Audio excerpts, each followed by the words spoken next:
Welcome to Quiet Scare, where horror doesn't scream, it whispers. These are authentic, documented experiences, real encounters, carefully curated and adapted with a light touch to preserve what happened and deepen the hush around it.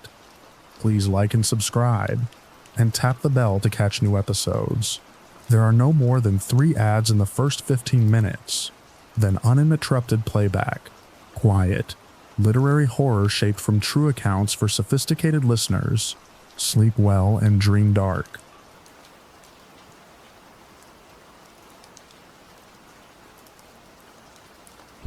I moved into my new apartment 8 full months ago now. A modern building complex that advertised itself heavily on its integrated smart home features. Every unit fully pre-wired with lighting, climate and security automations that transferred seamlessly to each new tenant's account upon move-in. According to the leasing agent, no setup required beyond simply downloading the building's own app and logging in with credentials tied directly to my new lease, a pitch that had genuinely appealed to me during a stressful apartment search, where every other option seemed to require hours of tedious setup I simply didn't have the energy for. I'd chosen the building specifically for that particular convenience. Honestly, tired after my last apartment of manually configuring every single device myself, and the leasing agent's pitch about seamless automation transfer had been a genuine selling point during my tour, presented as a modern amenity on par with the building's gym or rooftop lounge. I signed the lease within a single week of touring, excited about finally living somewhere that handled these small daily conveniences without any effort on my part at all. The transfer process itself worked exactly as promised on paper, the app immediately recognizing my unit and displaying a full dashboard of automations already configured, lighting schedules, a morning coffee maker routine, a specific evening wind down sequence that dimmed the lights and lowered the blinds at 10 p.m. sharp every single night. I appreciated the head start given, initially, rather than needing to configure everything entirely from scratch, and let most of the previous tenants' routines simply continue quietly running while I settled in and gradually figured out which ones actually suited my own life, treating the whole arrangement as a convenient shortcut, rather than anything worth examining too closely at the time. The wind down routine bothered me quite a bit first, mostly because 10 p.m. felt notably early for my own personal schedule, and I found myself, most nights during that first month, manually overriding the dimmed lights to keep working or reading later into the evening, as I preferred. The routine reset itself anyway the following night, dimming again at exactly 10 p.m., regardless of my override the night before, as though the system considered my manual adjustments temporary exceptions, rather than genuine changes to the underlying schedule I'd tried to establish for myself. I called the building's management office about it, and the maintenance coordinator who helped me explained, somewhat apologetically, that the previous tenant's automations were meant to fully transfer and become mine to control outright, and that persistent resets like the ones I was describing suggested some kind of lingering account permission issue, something his team would look into. He mentioned, almost as an aside, that the previous tenant, a woman who'd lived in the unit for nearly 6 years before moving out somewhat abruptly, had apparently been quite particular about her home automations, calling the office more than once over the years to have specific routines locked in place so visiting family members or, once, a temporary roommate, couldn't accidentally alter them. I asked carefully what he meant by moving out somewhat abruptly, and he grew a little more guarded in his tone, saying only that she'd given notice with less lead time than the lease technically required, though he assured me there was nothing unusual or concerning about the circumstances of her departure itself, an assurance that felt, even as he offered it, slightly too quick and slightly too rehearsed to fully settle whatever unease his earlier phrasing had already stirred up in me. That detail settled uncomfortably in me. The idea that this specific routine might have been deliberately locked years earlier by someone determined enough to prevent exactly the kind of casual override I kept attempting myself. I asked whether it was possible to fully strip the account of her old lock settings and start completely fresh. He said he'd submit a request to the smart home platform's back-end support team since building staff didn't have direct access to override individual tenant automation locks themselves. A policy meant to protect resident privacy that now worked, inconveniently, against me instead. A small irony neither of us commented on directly during that call. The back-end support ticket took nearly 6 weeks to resolve, during which the wind-down routine continued every single night regardless of anything I tried on my end. Dimming the lights, lowering the blinds. At 10 p.m. Exactly. An old woman's evening ritual playing out quietly in an apartment she hadn't lived in for the better part of a year. I found myself, during that stretch, oddly reluctant to fight it too aggressively some nights, occasionally just letting the lights dim, and sitting in the resulting soft dark for a while, wondering about a woman I'd never met, and would likely never meet, whose evening habits I now shared a home with more intimately than I shared them with any actual living person in my life. I found myself, more than once during those 6 weeks, timing my own evenings around her old routine, without quite meaning to. Finishing dinner before 10 so I could simply sit in the dim light afterward, rather than fight against it. I asked the maintenance coordinator during one of my several follow-up calls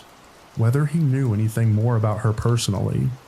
curious despite myself about the specific person, whose habits I'd been unwillingly inheriting for over a month by that point. He said he didn't know her well, mostly recognizing her from occasional hallway interactions over the years, though he mentioned she'd always struck him as someone who kept carefully to a schedule, precise about her routines in a way that seemed, in hindsight, entirely consistent with a woman who'd go to the trouble of locking her evening lighting sequence against any possible interference. The support team eventually cleared the lock remotely, and I set up my own routines from scratch, a schedule that actually matches how I live, rather than someone else's inherited pattern, but I kept, deliberately, one small piece of her original configuration, the coffee maker routine, set to start brewing at 6:45 each morning. A habit I'd never have thought to configure myself, but that turned out, once I actually tried living with it for a few weeks, to suit me better than anything I'd have chosen on my own. I mentioned the whole situation to a close friend over dinner one evening, expecting her to find the story amusing rather than genuinely unsettling, and instead watched her go quiet, admitting that something about a stranger's evening ritual continuing on, without her knowledge or consent, struck her as far sadder than strange, a reaction that surprised me at the time, but that I've come to understand more fully in the months since, once I'd sat with the coffee maker's small daily kindness long enough to feel something like gratitude toward a woman I'll genuinely never get to thank in person, for something this small and this ordinary. The maintenance coordinator mentioned once, near the end of our dealings with the support ticket, that the previous tenant had actually called the building's office herself, weeks after moving out, just to ask whether her old automations were still running for whoever had moved in after her. He told her at the time that he genuinely didn't know,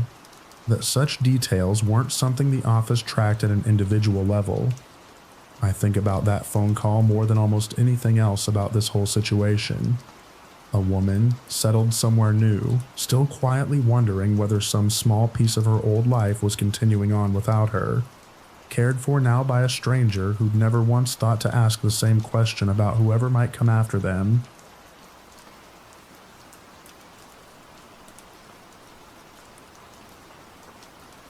The whole home audio system was the one single upgrade my husband Marcus insisted on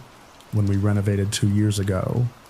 Speakers wired discreetly into the ceiling of nearly every single room, controlled entirely through an app, with a presence-sensing feature that automatically routed music to whichever rooms the system detected someone occupying, following you seamlessly from kitchen to living room to bedroom, without you ever needing to manually switch a speaker zone yourself, a feature that felt, in those first months, like the single best decision we'd made during the entire renovation process. Marcus had wanted this specific feature since visiting a friend's newly renovated house years earlier, genuinely delighted by how seamlessly the music followed his friend from room to room during a party, and he talked about it on and off for years, before we finally had the chance to build it into our own renovation project. I remember him practically giddy the day the installers finished, walking from room to room just to watch the music follow him, thrilled in a way that made the whole considerable expense feel worthwhile immediately. The system worked beautifully for most of the 2 years since.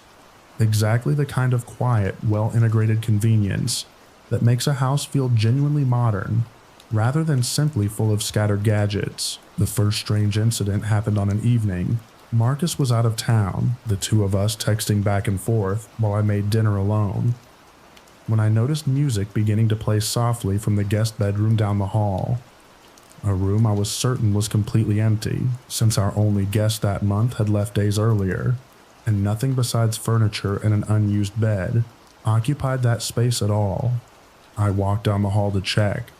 assuming the system had simply misfired, routing audio to an unoccupied room by mistake, and found the guest bedroom exactly as expected, empty, lights off, nothing at all to explain why the presence sensing feature had decided anyone was in there in the first place. I turned the speaker off manually and returned to the kitchen, chalking it up to a rare, harmless glitch, the kind every smart home system produces occasionally without any deeper meaning behind it whatsoever. It happened again 3 nights later, this time in our finished basement, a space we rarely used ourselves beyond storage and the occasional load of laundry. Music beginning to play through the ceiling speakers down there, while I sat upstairs alone, Marcus again away for work on another business trip. I checked the app's activity log this time, rather than simply turning the speaker off, and found an entry confirming the system had detected occupant presence, high confidence in the basement at that exact timestamp, a confidence rating the app typically reserved for situations where its sensors picked up clear, unambiguous signs of an actual person in the room, motion, body heat,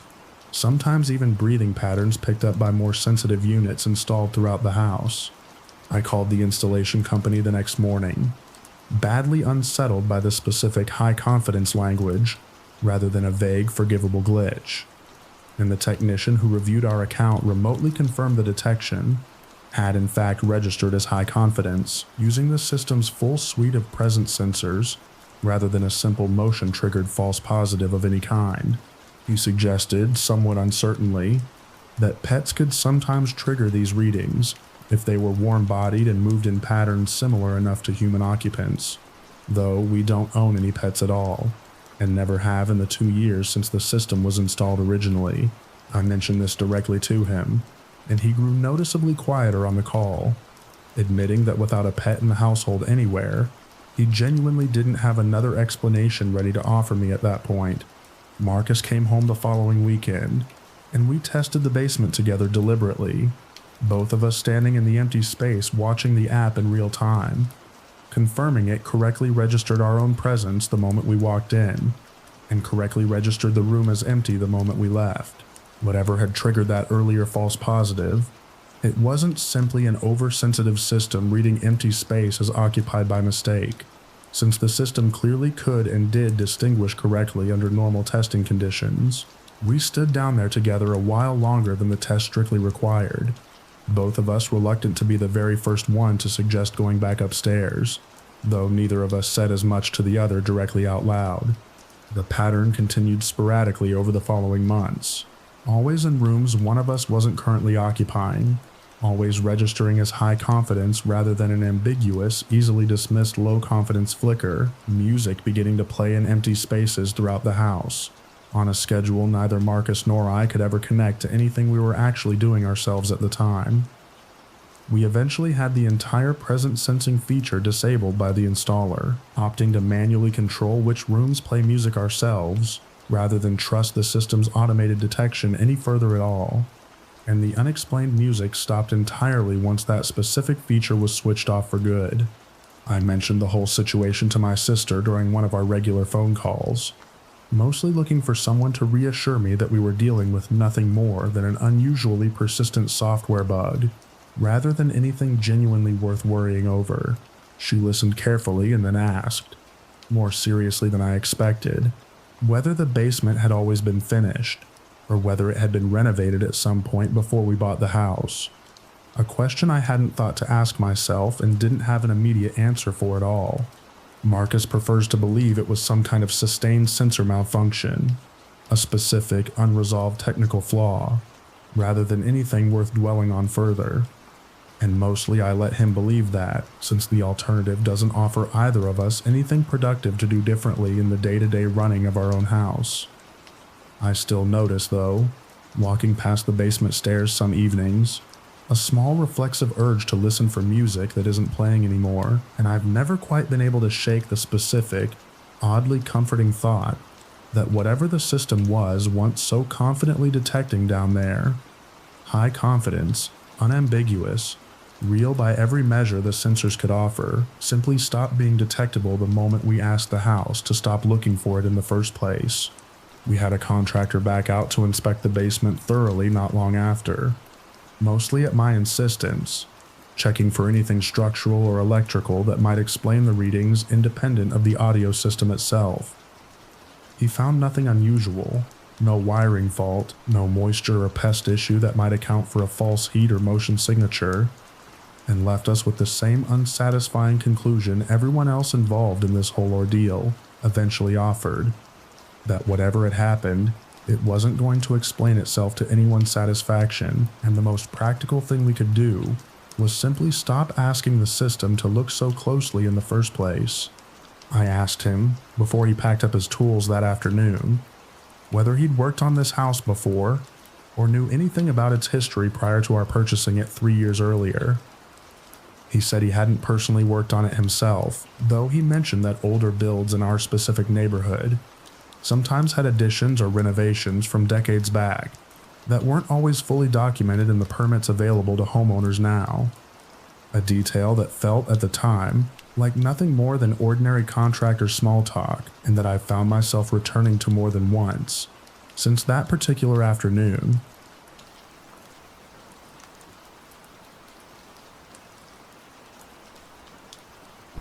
Our new smart TV came with a small built-in camera mounted directly above the screen,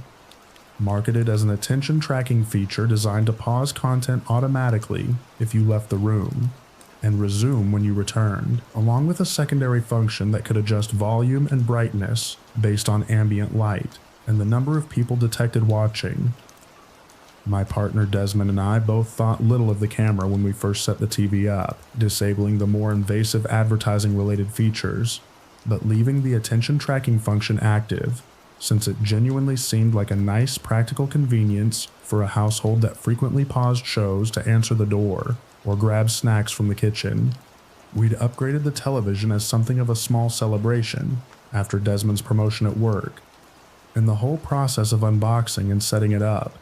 felt more like an ordinary happy evening together than anything worth remembering in particular detail, choosing which features to enable together on the couch.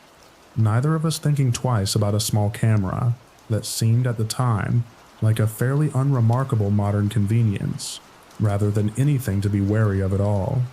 The feature worked well enough for the first several weeks, pausing reliably whenever one of us left the room,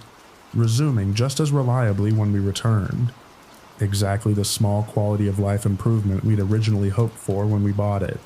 The first odd moment came on an evening when Desmond was traveling for work and I was home alone, watching television by myself, when the show paused abruptly despite my sitting perfectly still on the couch the entire time. No reason the camera should have registered me as having left the room at all. I assumed it was a simple glitch and pressed play again, only for the same thing to happen twice more over the following hour, the show pausing at seemingly random, unpredictable intervals despite my remaining exactly where I was the whole time, without moving at all. I opened the TV's companion app, curious whether it offered any diagnostic information, and found a small activity log showing the camera's detection history, a feature I hadn't previously known existed at all. The log showed, for each pause, a note reading simply, "Additional presence detected, pausing for privacy,"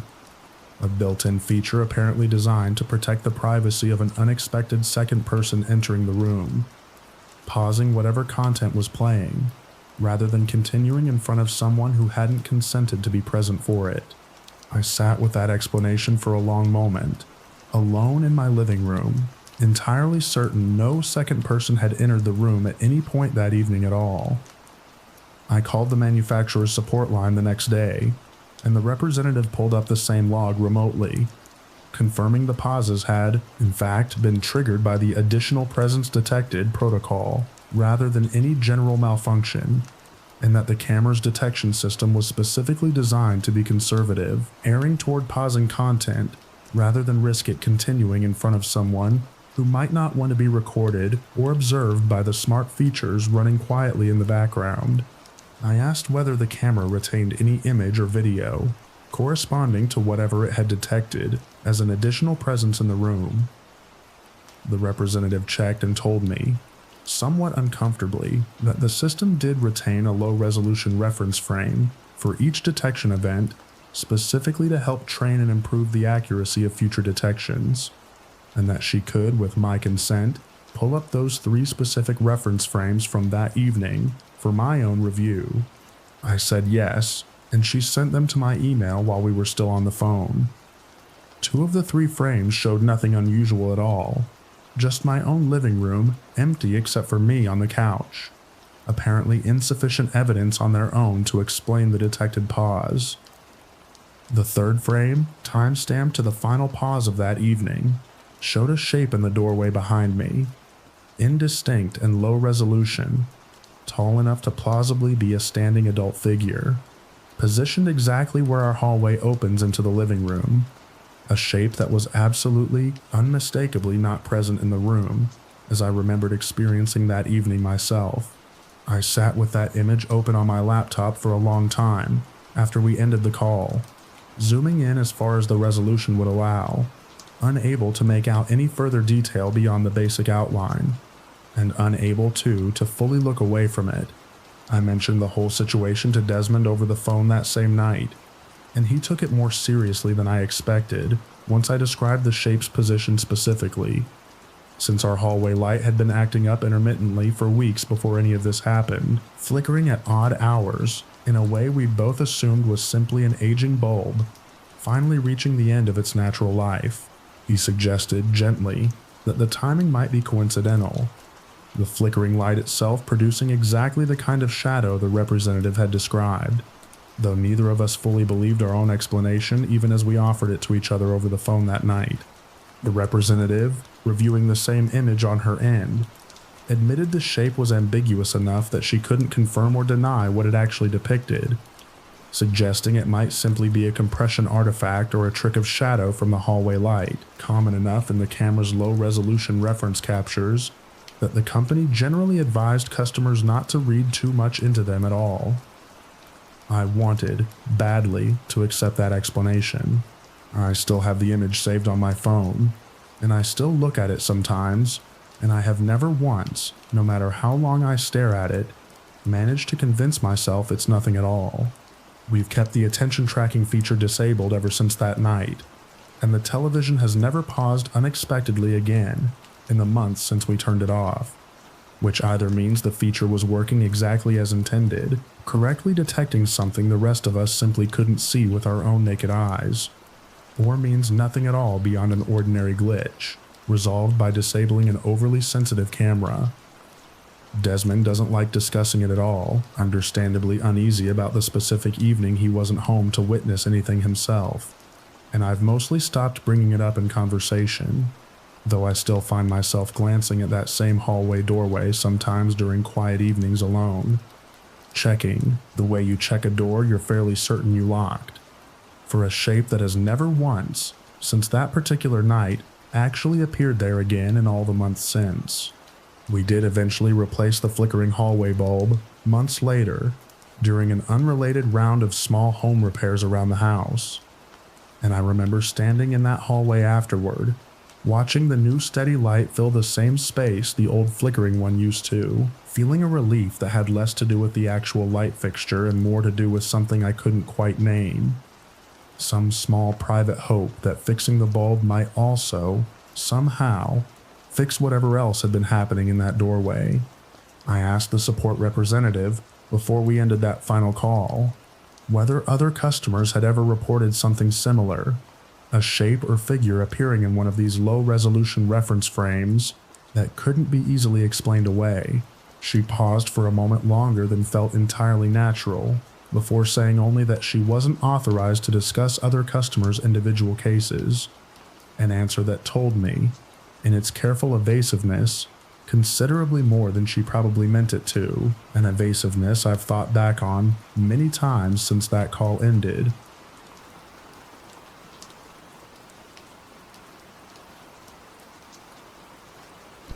The smart fridge came included with the rental, a mid-range model with a built-in inventory tracking camera and an automated grocery ordering feature, one that learned the household's own consumption patterns over time and could place standing orders for regularly used staples without anyone needing to manually manage a shopping list themselves. My roommate Adeline and I inherited it along with the rest of the fully furnished apartment when we moved in 8 months ago, appreciating the convenience without thinking much about who exactly might have configured its settings before us, treating it the same way we treated the furnished couch and the pre-hung curtains, as simply another feature of a decent apartment we'd been lucky enough to find at that price. We'd found the apartment through an online listing that mentioned the furnished smart appliances almost as a selling point, and neither of us thought to ask, during our single walkthrough before signing, anything about who had lived there previously or why the unit had come available so suddenly. The rent itself was reasonable for the neighborhood, and the apartment was clean and genuinely well maintained, more than enough to make us both feel lucky, rather than curious about its history, since apartments this well kept at this particular price point rarely stayed on the market long enough for anyone to ask too many questions about their history. The fridge worked exactly as fully expected for the first several months, learning our actual daily habits reasonably well, occasionally over-ordering something neither of us used very much before correcting itself once we manually adjusted the settings. The first strange charge appeared on our shared grocery account in the 4th month, a delivery neither of us remembered approving, containing a specific brand of oat milk neither of us drinks, a particular whole grain bread neither of us buys, and a jar of a specialty mustard that struck us both as oddly, specifically unfamiliar, rather than simply a random mistaken substitution, the kind of precise wrongness that felt less like an algorithm guessing badly, and more like an algorithm remembering someone else's preferences with total confidence. I checked the fridge's ordering history in the app, and found the order logged as an automatic standing order, one that had apparently been configured before either of us moved in, and had simply continued running quietly in the background, never triggering a notification requiring our approval, since the system considered it an established, ongoing pattern, rather than a new purchase decision requiring any fresh input, and I canceled the standing order directly and immediately through the app, confirming the cancellation with a clear, unambiguous success message, and thought that would surely be the end of it entirely. The same order arrived again the following month anyway. The same oat milk, the same bread, the same specific mustard, despite my clear cancellation the month before. I called the fridge manufacturer's support line, and the representative walked me through the account settings remotely, confirming that the standing order did, in fact, show as canceled in the system's records, with no active automation currently configured to produce it, and yet acknowledging, somewhat confused herself, that a matching order had nonetheless been placed and fulfilled through our account that same month, regardless of what her own screen was telling her should have happened. Adeline suggested, reasonably, that we simply contact our landlord to ask about the apartment's previous tenant, on the theory that some lingering account configuration, tied to that person's specific preferences, might still be quietly executing despite our own attempts to override it. Our landlord, when I called, was cagey in a way that struck me as strange even before he actually answered my question directly, eventually admitting that the previous tenant, an older woman named Philippa who'd lived in the unit for over a decade before us, had passed away in the apartment itself, discovered only several days later by a concerned neighbor, and that her family had handled the unit's turnover quickly and somewhat quietly, understandably wanting to move past the circumstances as fast as possible. He seemed reluctant to share even this much information with me, and I got the distinct sense, listening to him choose his words carefully over the phone, that he'd hoped this particular detail would simply never come up with new tenants at all, let alone this specifically and this soon. Adeline was quieter than usual for the rest of that evening, after I relayed the conversation to her, and admitted, once we both had time to sit with it, that she felt a strange mix of sympathy and unease neither of us had anticipated when we first noticed the odd grocery charges months earlier. Neither of us had ever imagined the mundane inconvenience of a mislabeled delivery might eventually lead somewhere this specific and this quietly sad for both of us to sit with together. I asked, carefully, whether oat milk, that specific bread, and that specific mustard meant anything to him regarding Philippa's known habits over the years. He said he genuinely didn't know her grocery preferences personally, but that it wouldn't surprise him at all if those were exactly the staples she'd kept stocked for years, since her account with the property management company had apparently included several notes over the years about her appreciating the convenient automatic restocking the smart fridge provided her, a woman living alone, who'd clearly come to rely on the very same standing order neither Adeline nor I could seem to fully cancel now that it belonged, however briefly and however strangely, to us instead. We ended up having the entire fridge unit swapped out by the landlord, rather than continuing to fight the standing order through the manufacturer's own broken cancellation process. And the replacement fridge has run without incident since, learning our actual preferences cleanly from a fresh account, with no inherited history attached to it at all. Adeline still won't eat that particular brand of mustard even now, months later, on principle. And I've noticed I quietly avoid it too, unable to shake the specific image of a woman living alone for a decade, quietly restocked by a machine that outlived her by months, continuing to prepare for a return that both her family and, eventually the machine itself would have to slowly, imperfectly learn was never actually coming. Our landlord mentioned, almost as an afterthought during one of our calls, that Philippa's family had specifically asked, during the unit's turnover, whether any of her personal settings could simply be left running, rather than wiped entirely, a request he'd found strange enough to remember months later, but had ultimately overridden anyway, since new tenants needed a clean account to actually use the appliance themselves. I think about that request sometimes, the family's specific wish to leave something of her still quietly operating in a space they no longer had any claim to, and I understand it now, in a way I don't think I would have before living, however briefly, inside the last remaining trace of her ordinary daily habits myself. Our landlord mentioned, almost as an afterthought during one of our calls, that Philippa's family had specifically asked, during the unit's turnover, whether any of her personal settings could simply be left running, rather than wiped entirely, a request he'd found strange enough to remember months later, but had ultimately overridden anyway, since new tenants needed a clean account to actually use the appliance themselves. I think about that request sometimes, the family's specific wish to leave something of her still quietly operating in a space they no longer had any claim to, and I understand it now in a way I don't think I would have before living, however briefly, inside the last remaining trace of her ordinary daily habits myself.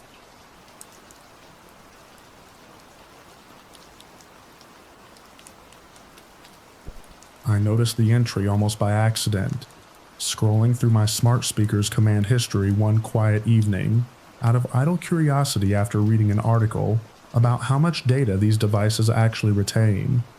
Curious to see the full log of requests I'd made over the past several months. Most of it was exactly what I expected.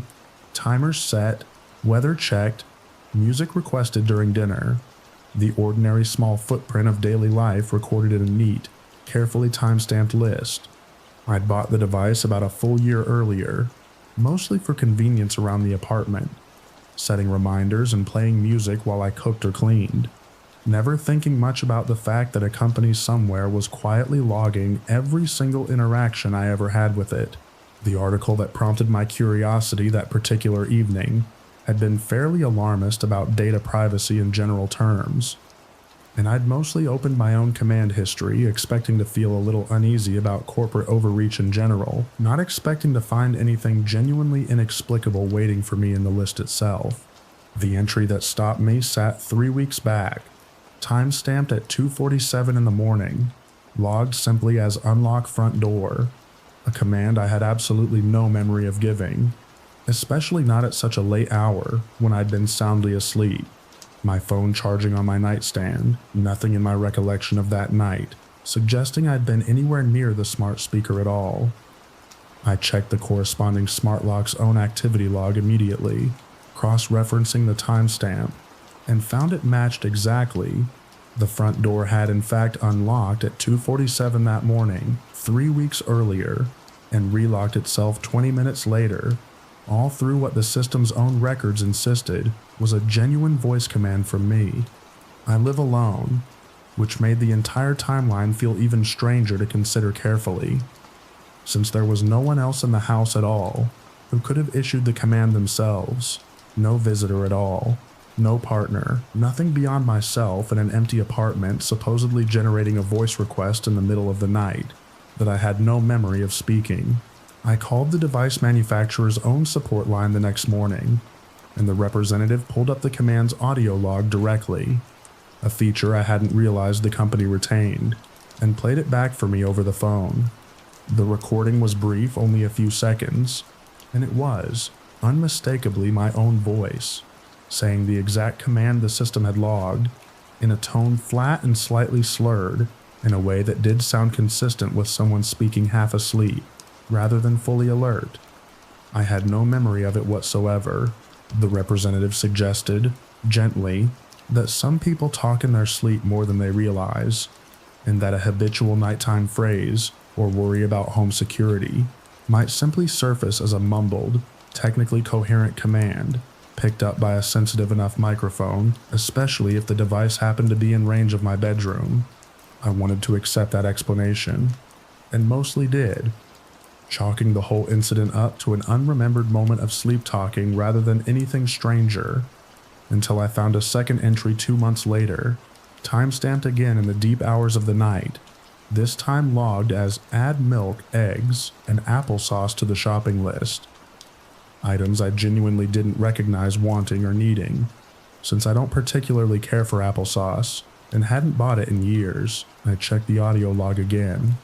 and again it was my own voice, matter of fact and clear this time, rather than sleepy, listing those exact 3 items in a tone I could only describe, listening to it as entirely ordinary, the voice of someone going about a perfectly mundane task, rather than anything unsettling in itself. I played the clip back 3 or 4 times in a row, trying to catch some detail that would explain it away, some background noise or distortion that might reveal it as a fabrication rather than an actual recording of me speaking, and found nothing at all to hold on to. I mentioned both incidents to my sister over the phone a few days later, mostly looking for someone to tell me I was overreacting to a couple of odd technical glitches happening late at night. She listened carefully, and instead of reassuring me the way I'd expected, she went quiet for a moment and asked whether I'd told anyone else about the applesauce detail specifically, since she remembered our mother's afternoon snack habit too, and found the coincidence, once I laid it out for her plainly, harder to dismiss than either of us wanted it to be. It was the specific combination of items that unsettled me more than anything else about the recording: milk, eggs, and applesauce. An oddly specific trio that meant nothing to me personally but that I recognized, with a slow creeping dread from my own childhood, the exact snack my mother used to prepare for me most weekday afternoons before she passed away 11 years ago. A detail I hadn't thought about consciously in years, and had certainly never mentioned to any smart device in my current home. I called the company again, this time asking directly whether the device could somehow generate synthetic audio in my own voice, without my actual involvement, whether some kind of internal test process or aggregated voice model training could produce output convincing enough to be logged as a genuine command. The representative said carefully that voice synthesis of that sophistication wasn't a feature built into consumer devices like mine, that the system was designed only to execute commands from live audio input, not to generate speech independently and log it as if I'd spoken it myself, though she admitted, when I pressed further, that she couldn't offer a technical explanation for how the recording had come to exist at all, if I genuinely hadn't spoken those words. She offered, somewhat helplessly, to escalate my account to a specialized engineering team for further review, though she cautioned that response times on that kind of escalation could run into weeks rather than days. I filed the escalation and waited, checking my email daily for any update, and heard nothing back for nearly a full month, before a brief, carefully worded message finally arrived confirming only that my case had been reviewed, and that no anomaly could be conclusively identified in the device's hardware or software, without any further explanation offered for the two recordings themselves. I read that email 3 times, looking for some acknowledgement of what I'd actually reported, and found only careful corporate language designed, it seemed, to close the case rather than actually address it in any meaningful way. I've started unplugging the device most nights now, a small, imperfect precaution that at least lets me sleep without wondering what else might get logged in my own voice while I'm unconscious to it. I still haven't found the courage to scroll further back through the full command history, unwilling to know what else might be sitting there, time-stamped and certain, in a voice that sounds exactly like mine, saying things I have no memory of ever wanting to say, things that might reveal more about me, or about whatever this actually is, than I feel ready to confront just yet. I mentioned the applesauce detail to my aunt once, the only person left in my family who remembers my mother's specific habits as clearly as I do, and she went quiet on the phone for a long moment, before saying only that some things about grief don't really need an explanation to still feel like exactly what they are, whether or not any of us could ever actually prove it to a stranger.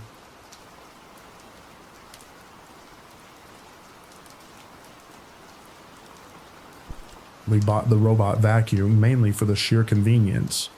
a small mapping model that builds a full digital layout of your home the very first time it runs, learning the boundaries of each room so it can clean efficiently without bumping into furniture or getting stuck anywhere. My roommate Petra set it up on a Saturday afternoon while I was out running errands across town, letting it map our apartment room by room.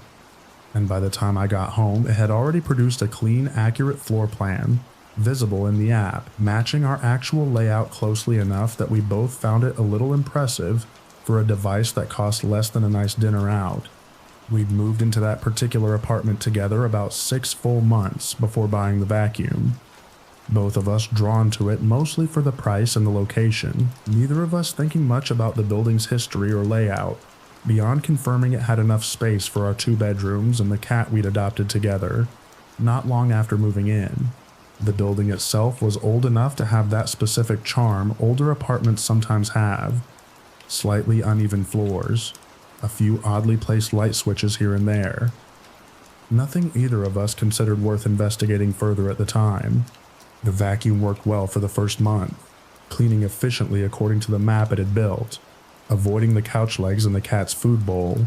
with a precision that made the whole purchase feel genuinely worthwhile. The first strange thing I noticed was small enough that I almost didn't mention it to Petra at all.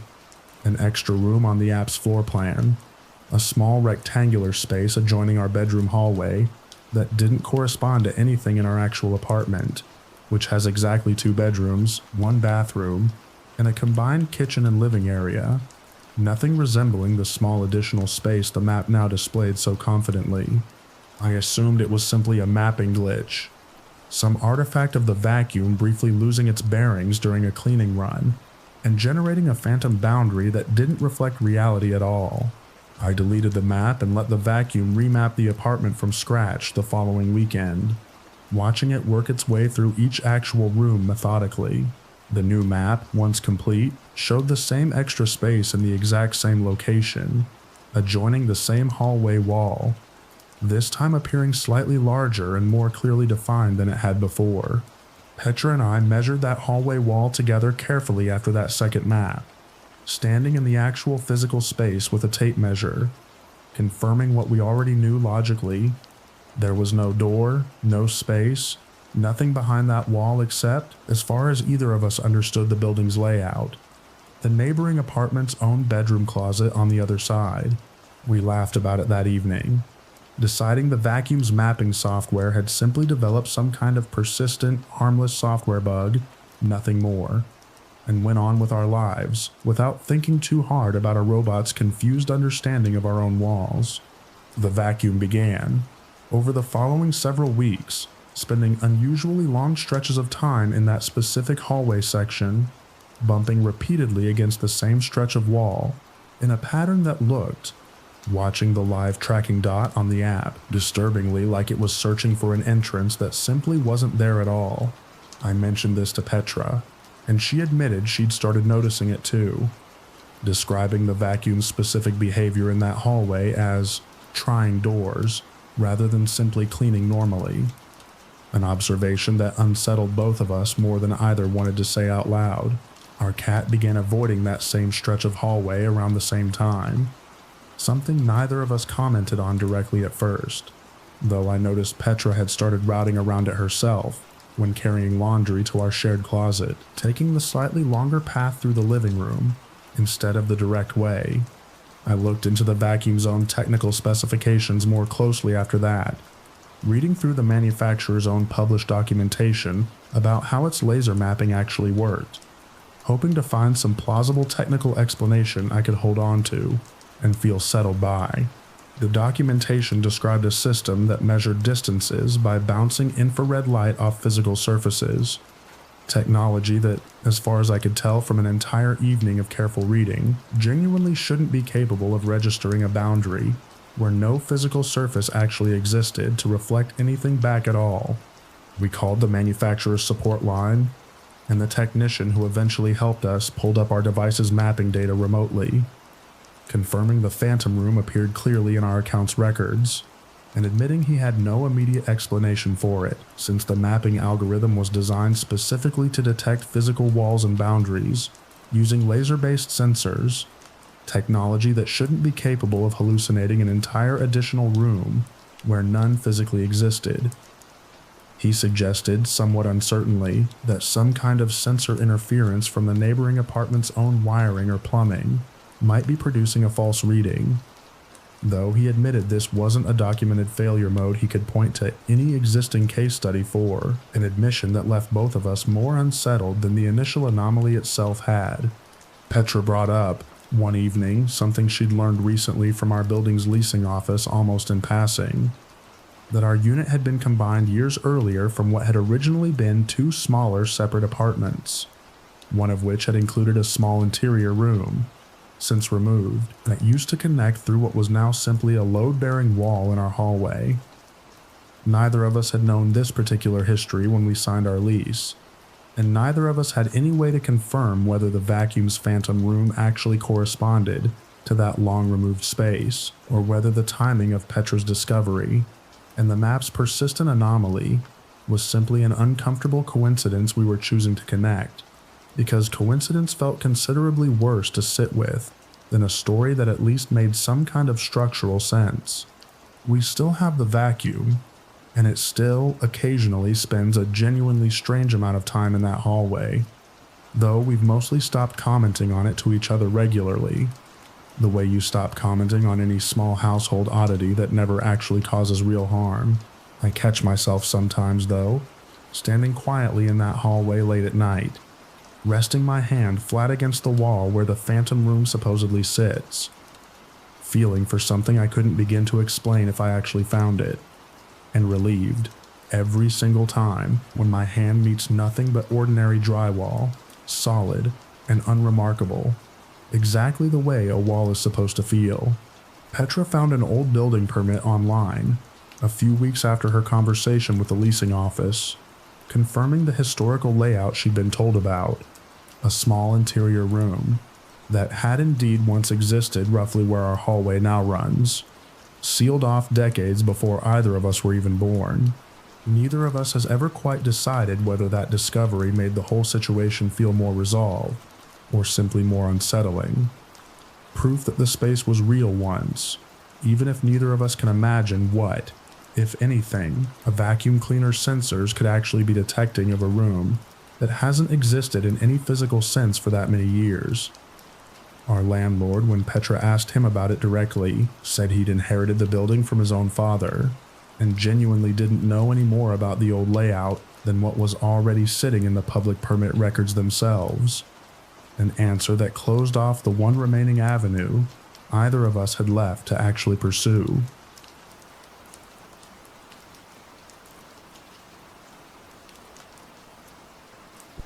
Our new smart energy monitor arrived as part of a broader household push toward reducing our electric bill significantly, a device that clips onto the home's main panel and tracks power usage down to the individual appliance, using machine learning to identify which specific device is drawing power at any given moment based on its unique electrical signature. My husband Foster had wanted one for over a full year, excited by the prospect of finally understanding where exactly our money was going each month, and the app's clean interface made checking usage patterns feel almost like a game. We'd bought the house 4 years earlier, an older build that Foster had slowly been renovating room by room, and the guest bedroom closet where all of this eventually centered had been one of the few spaces we hadn't touched yet, still holding boxes from our original move that neither of us had gotten around to fully unpacking. Neither of us thought much about that closet at all before the monitor arrived. Just another unremarkable corner of an otherwise ordinary house. The system worked well for the first few months, correctly identifying our refrigerator, our water heater, the specific pattern of our dryer running through its full cycles, giving us genuinely useful insight into a few appliances worth replacing for efficiency reasons alone. The first anomaly appeared as a small, unlabeled spike in overnight power usage, occurring consistently between 2 and 3 a.m., a modest but steady draw the app's algorithm hadn't yet learned to identify, simply logging it as unknown device night after night. I assumed, reasonably, that it was some appliance the system hadn't fully calibrated to yet, an old chest freezer in the garage, or a poorly insulated water heater cycling more than expected overnight. Foster walked through the house one evening, unplugging everything he could find that wasn't essential, testing the following night to see whether the unknown draw persisted. It did, unchanged. Exactly the same modest but consistent signature appearing again between 2 and 3 a.m., despite the house being, as far as either of us could determine,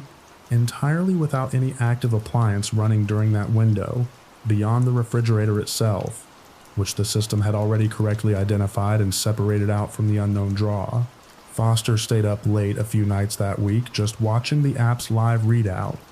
hoping to catch the exact moment the draw began, and each time fell asleep at his desk before it ever actually started, waking to find the spike had already come and gone, sometime while he wasn't watching closely enough. We mentioned the whole situation to a few friends over dinner one weekend, mostly as an odd little anecdote rather than anything we expected sympathy for, and one friend who works in electrical engineering asked, half joking, whether we'd checked for old knob and tube wiring left over from some previous renovation,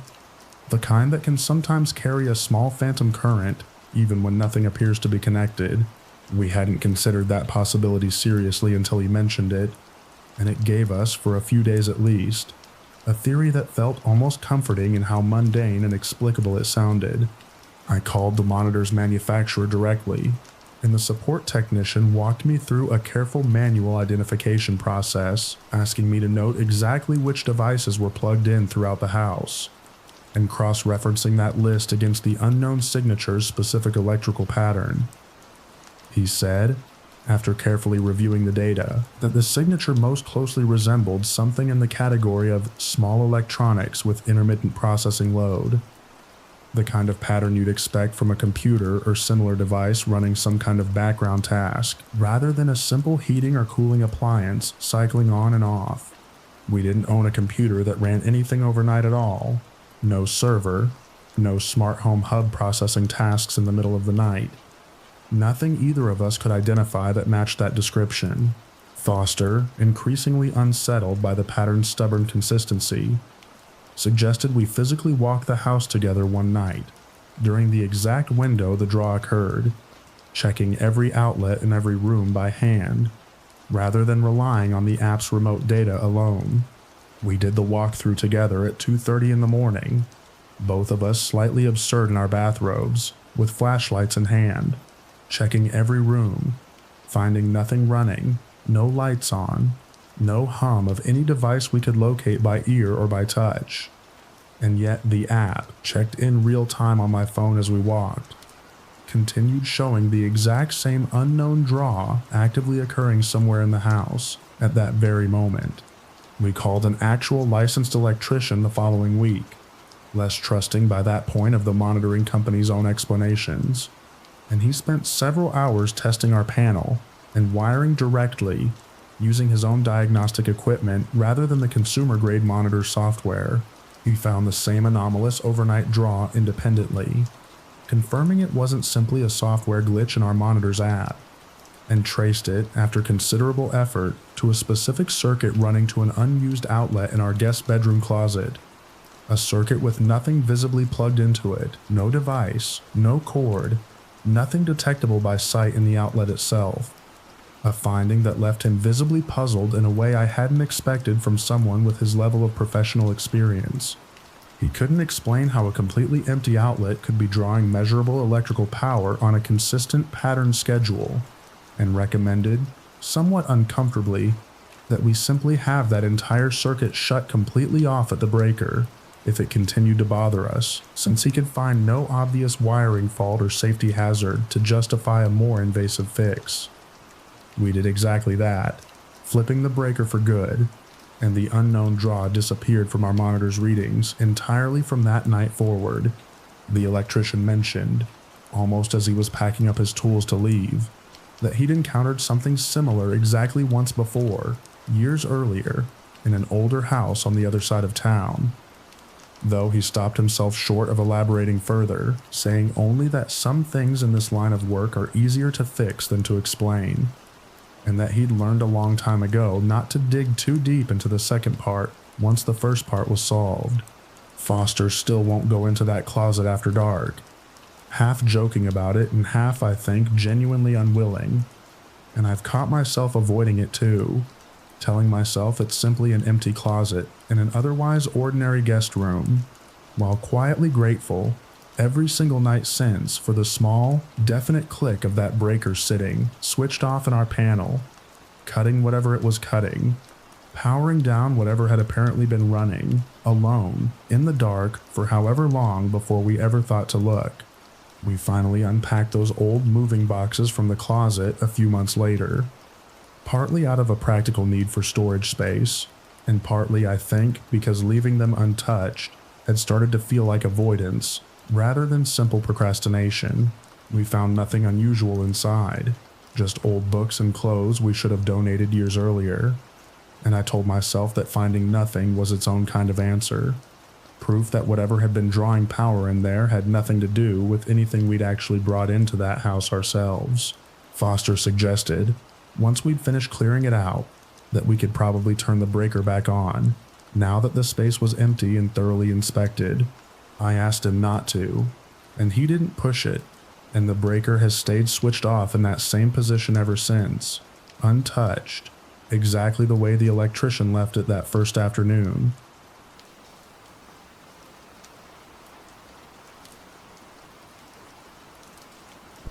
We installed the video doorbell, mostly for package theft protection, a common enough problem on our street that half the neighbors had already put up similar cameras before we finally got around to it ourselves. The model we chose came with an AI feature that learned to recognize frequent visitors over time, labeling them by name once you'd manually tagged them a few times, so that instead of a generic person detected alert, the app would eventually just tell you, plainly, that the mail carrier or a specific neighbor was at the door. Our street had gotten something of a bad reputation the previous holiday season. 3 separate houses reporting stolen packages within the same 2-week stretch, and most of us upgraded our doorbells around the same time in response, comparing notes over the neighborhood group chat about which brands worked best. Percival himself, the neighbor whose name would later become tangled up in all of this, had been one of the ones who recommended our particular model, having installed one on his own house a few months earlier with no complaints. The feature worked exactly as advertised for the first several months, learning our mail carrier, our regular Amazon delivery driver, a neighbor named Percival who walked his dog past our house every morning, and occasionally stopped to chat with whoever happened to be on the porch. I appreciated the small convenience of glancing quickly at a notification and immediately knowing, without needing to check the video, exactly who was at my door. The trouble began when the app started labeling a man I didn't recognize at all as Percival. A mislabeling I assumed at first was simply an error, the algorithm confusing two people who happened to share some general resemblance in build or gait. I mentioned it to my husband Ansel, and we both looked at the footage together, confirming immediately that this was not in fact our actual neighbor Percival, a heavy-set man in his 60s, but rather someone entirely different,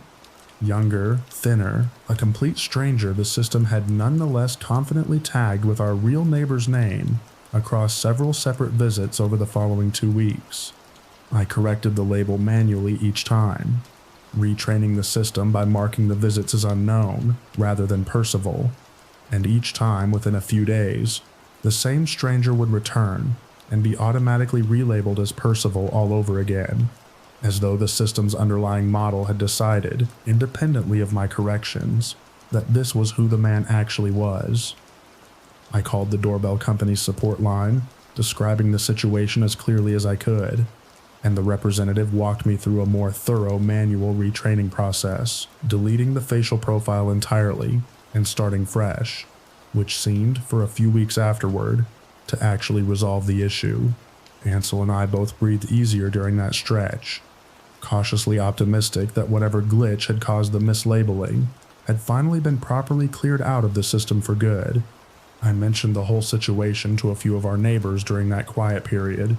half expecting them to have similar stories of their own, given how many of us had bought the same model doorbell around the same time.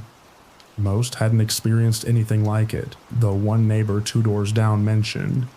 almost as an afterthought,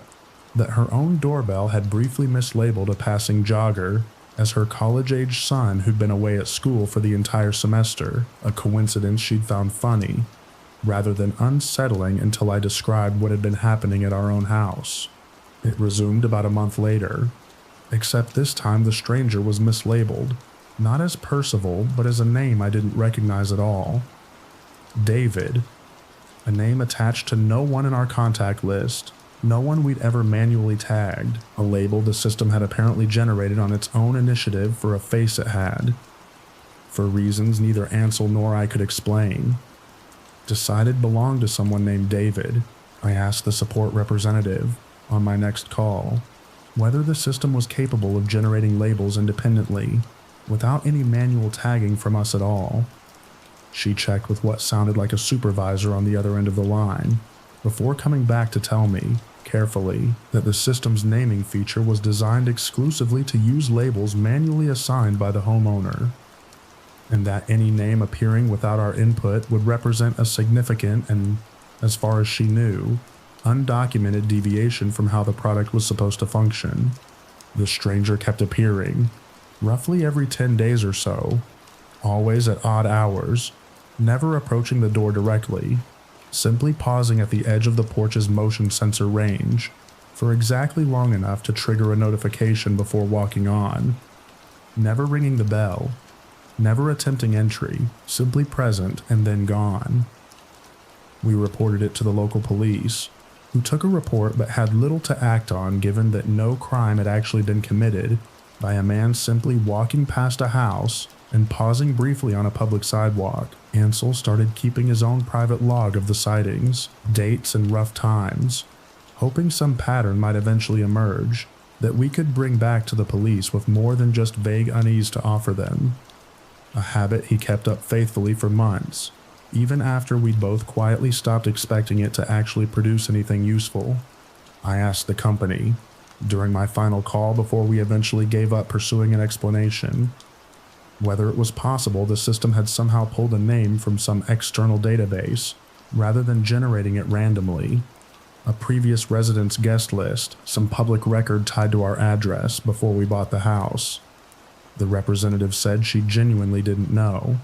that facial recognition and labeling systems like ours drew on complex layered models that even the company's own engineers couldn't always fully explain in individual cases, and that she was sorry she couldn't offer us more certainty than that. An admission that felt, by that point in our repeated calls, almost expected rather than surprising. We eventually stopped getting notifications about the stranger entirely, as suddenly as they'd started, and I've chosen mostly not to dwell on it, since dwelling on it produces nothing but an unanswerable question and a persistent unease every time I glance at our porch camera feed. Ansel still checks the app more than he probably needs to, though,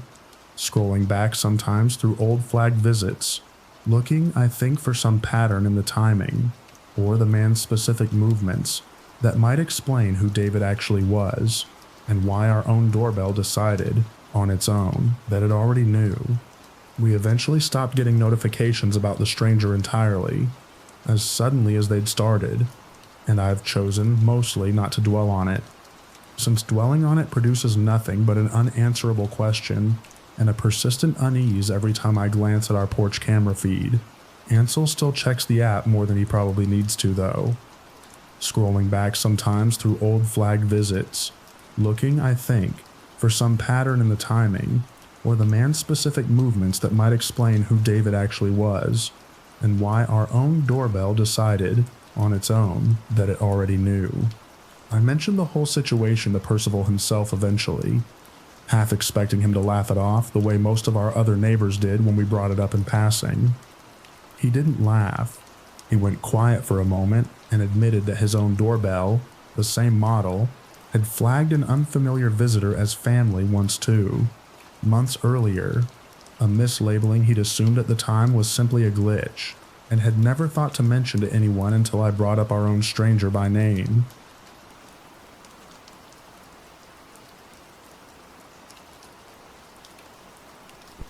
The smart lock on our front door came with the house when my wife Beatrice and I bought it 2 years ago exactly,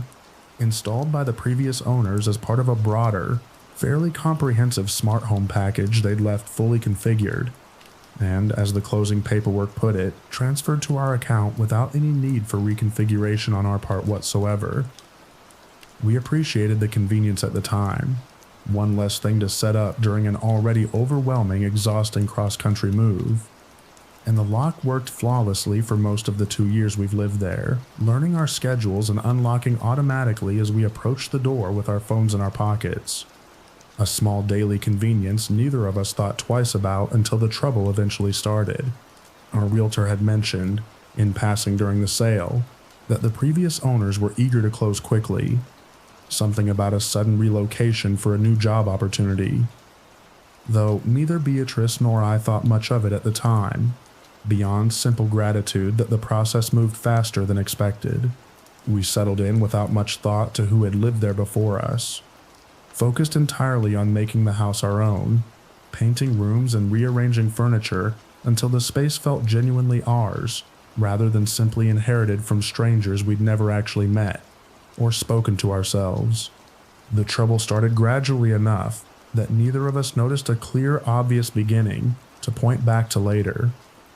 Beatrice mentioned, first, that the lock had failed to recognize her phone one evening, leaving her standing on the porch for nearly a full minute before it finally granted her entry, an inconvenience she chalked up to a dead phone battery or a momentary connectivity issue. The kind of small tech frustration that barely registers as a story worth telling to anyone outside the household itself. It happened to me the following week, standing locked out of my own house for almost 5 minutes on a cold evening. The app on my phone showing full connectivity and a fully charged battery, no explanation offered for why the door simply wouldn't recognize my presence, the way it had every single day before that one. I mentioned it to Beatrice and we agreed, without much alarm yet, to call the smart home company's support line if it happened again, both of us still treating it as a minor annoyance rather than anything worth losing sleep over. It happened again 3 more times over the following month, always brief, always eventually resolving into normal function, until the night it didn't resolve at all. Beatrice standing on the porch for over 20 minutes in a light rain, calling me from her phone while I sat inside watching television, utterly unaware she'd been locked out until her call came through. I let her in manually through the garage, and we sat down together that same night to finally call support, both of us properly unsettled now rather than just mildly inconvenienced. Beatrice's frustration finally tipping over into genuine worry about what exactly was singling her out so consistently. A worry she admitted.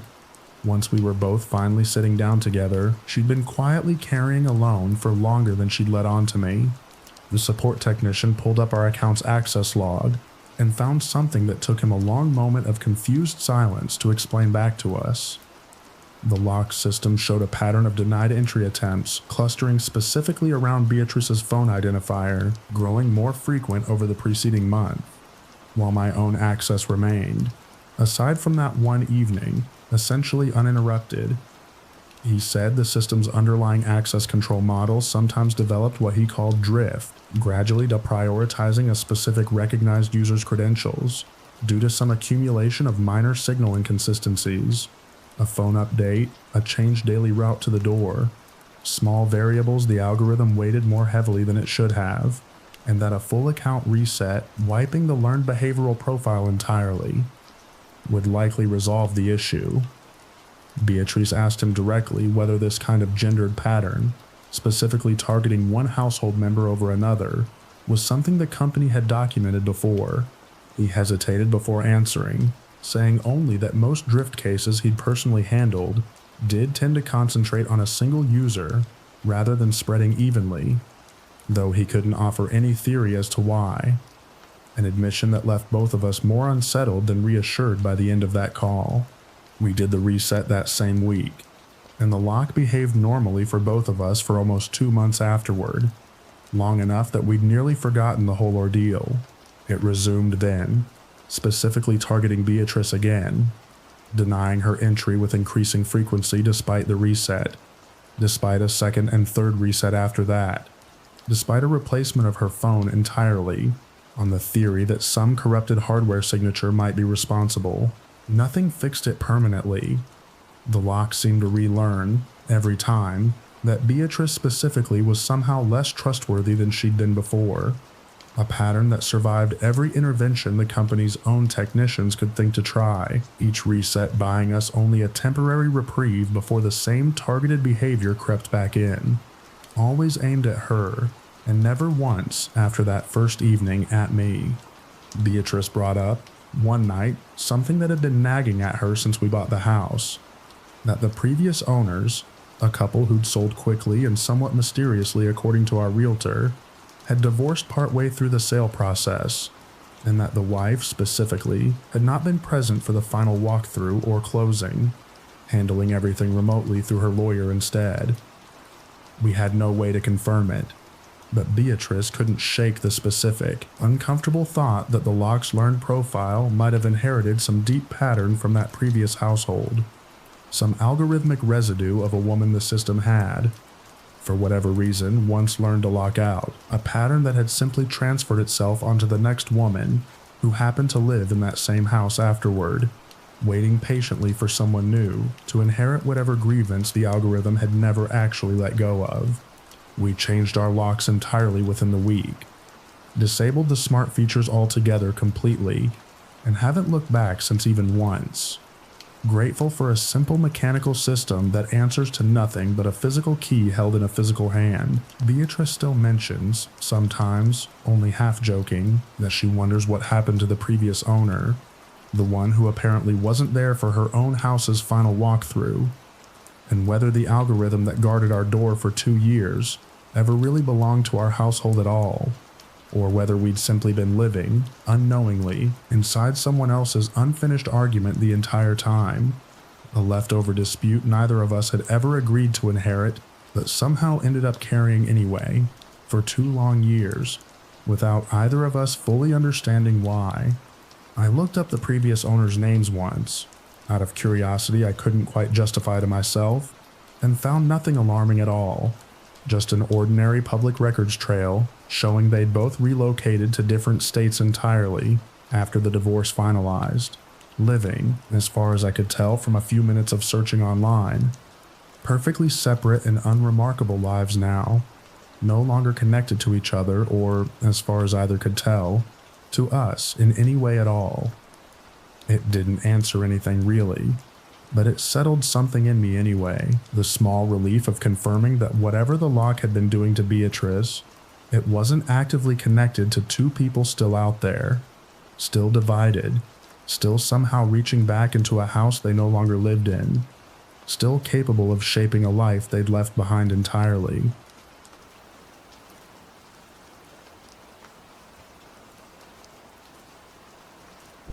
The smart lock on our front door came with the house when my wife Beatrice and I bought it 2 years ago exactly, installed by the previous owners as part of a broader, fairly comprehensive smart home package they'd left fully configured, and as the closing paperwork put it, transferred to our account without any need for reconfiguration on our part whatsoever. We appreciated the convenience at the time. One less thing to set up during an already overwhelming, exhausting cross-country move, and the lock worked flawlessly for most of the 2 years we've lived there, learning our schedules, and unlocking automatically as we approached the door with our phones in our pockets. A small daily convenience neither of us thought twice about until the trouble eventually started. Our realtor had mentioned, in passing during the sale, that the previous owners were eager to close quickly. Something about a sudden relocation for a new job opportunity, though neither Beatrice nor I thought much of it at the time beyond simple gratitude that the process moved faster than expected. We settled in without much thought to who had lived there before us, focused entirely on making the house our own, painting rooms and rearranging furniture until the space felt genuinely ours, rather than simply inherited from strangers we'd never actually met or spoken to ourselves. The trouble started gradually enough that neither of us noticed a clear, obvious beginning to point back to later. Beatrice mentioned first that the lock had failed to recognize her phone one evening, leaving her standing on the porch for nearly a full minute before it finally granted her entry, an inconvenience she chalked up to a dead phone battery or a momentary connectivity issue. The kind of small tech frustration that barely registers as a story worth telling to anyone outside the household itself. It happened to me the following week, standing locked out of my own house for almost 5 minutes on a cold evening. The app on my phone showing full connectivity and a fully charged battery, no explanation offered for why the door simply wouldn't recognize my presence, the way it had every single day before that one. I mentioned it to Beatrice, and we agreed, without much alarm yet, to call the smart home company's support line if it happened again, both of us still treating it as a minor annoyance, rather than anything worth losing sleep over. It happened again 3 more times over the following month, always brief, always eventually resolving into normal function, until the night it didn't resolve at all. Beatrice standing on the porch for over 20 minutes in a light rain, calling me from her phone while I sat inside watching television, utterly unaware she'd been locked out until her call came through. I let her in manually through the garage, and we sat down together that same night to finally call support, both of us properly unsettled now rather than just mildly inconvenienced. Beatrice's frustration finally tipping over into genuine worry about what exactly was singling her out so consistently. A worry she admitted, once we were both finally sitting down together, she'd been quietly carrying alone for longer than she'd let on to me. The support technician pulled up our account's access log and found something that took him a long moment of confused silence to explain back to us. The lock's system showed a pattern of denied entry attempts, clustering specifically around Beatrice's phone identifier, growing more frequent over the preceding month, while my own access remained, aside from that one evening, essentially uninterrupted. He said the system's underlying access control model sometimes developed what he called drift, gradually deprioritizing a specific recognized user's credentials due to some accumulation of minor signal inconsistencies, a phone update, a changed daily route to the door, small variables the algorithm weighted more heavily than it should have, and that a full account reset, wiping the learned behavioral profile entirely, would likely resolve the issue. Beatrice asked him directly whether this kind of gendered pattern, specifically targeting one household member over another, was something the company had documented before. He hesitated before answering, saying only that most drift cases he'd personally handled did tend to concentrate on a single user rather than spreading evenly, though he couldn't offer any theory as to why. An admission that left both of us more unsettled than reassured by the end of that call. We did the reset that same week,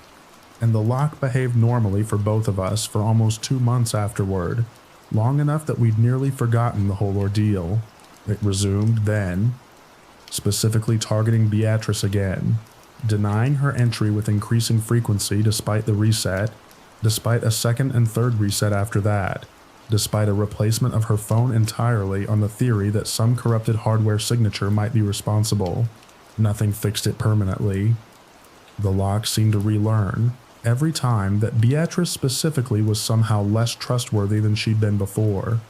a pattern that survived every intervention the company's own technicians could think to try, each reset buying us only a temporary reprieve before the same targeted behavior crept back in, always aimed at her and never once, after that first evening, at me. Beatrice brought up, one night, something that had been nagging at her since we bought the house, that the previous owners, a couple who'd sold quickly and somewhat mysteriously according to our realtor, had divorced partway through the sale process, and that the wife, specifically, had not been present for the final walkthrough or closing, handling everything remotely through her lawyer instead. We had no way to confirm it, but Beatrice couldn't shake the specific, uncomfortable thought that the lock's learned profile might have inherited some deep pattern from that previous household, some algorithmic residue of a woman the system had, for whatever reason, once learned to lock out, a pattern that had simply transferred itself onto the next woman who happened to live in that same house afterward, waiting patiently for someone new to inherit whatever grievance the algorithm had never actually let go of. We changed our locks entirely within the week, disabled the smart features altogether completely, and haven't looked back since even once. Grateful for a simple mechanical system that answers to nothing but a physical key held in a physical hand. Beatrice still mentions, sometimes only half joking, that she wonders what happened to the previous owner, the one who apparently wasn't there for her own house's final walkthrough, and whether the algorithm that guarded our door for 2 years ever really belonged to our household at all, or whether we'd simply been living, unknowingly, inside someone else's unfinished argument the entire time. A leftover dispute neither of us had ever agreed to inherit, but somehow ended up carrying anyway, for 2 long years, without either of us fully understanding why. I looked up the previous owners' names once. Out of curiosity I couldn't quite justify to myself, and found nothing alarming at all, just an ordinary public records trail, showing they'd both relocated to different states entirely after the divorce finalized, living, as far as I could tell from a few minutes of searching online, perfectly separate and unremarkable lives now, no longer connected to each other or, as far as either could tell, to us in any way at all. It didn't answer anything really, but it settled something in me anyway, the small relief of confirming that whatever the lock had been doing to Beatrice, it wasn't actively connected to 2 people still out there, still divided, still somehow reaching back into a house they no longer lived in, still capable of shaping a life they'd left behind entirely.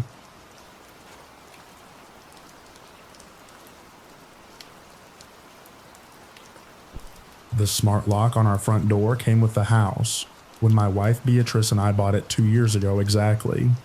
installed by the previous owners as part of a broader, fairly comprehensive smart home package. They'd left fully configured and, as the closing paperwork put it, transferred to our account without any need for reconfiguration on our part whatsoever. We appreciated the convenience at the time. One less thing to set up during an already overwhelming, exhausting cross-country move.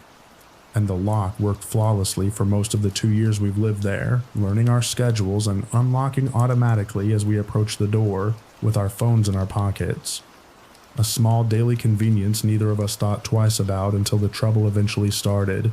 Our realtor had mentioned, in passing during the sale, that the previous owners were eager to close quickly. Something about a sudden relocation for a new job opportunity. Though neither Beatrice nor I thought much of it at the time, beyond simple gratitude that the process moved faster than expected, we settled in without much thought to who had lived there before us. Focused entirely on making the house our own, painting rooms and rearranging furniture until the space felt genuinely ours, rather than simply inherited from strangers we'd never actually met or spoken to ourselves.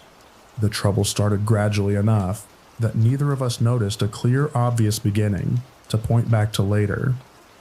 Beatrice mentioned first that the lock had failed to recognize her phone one evening,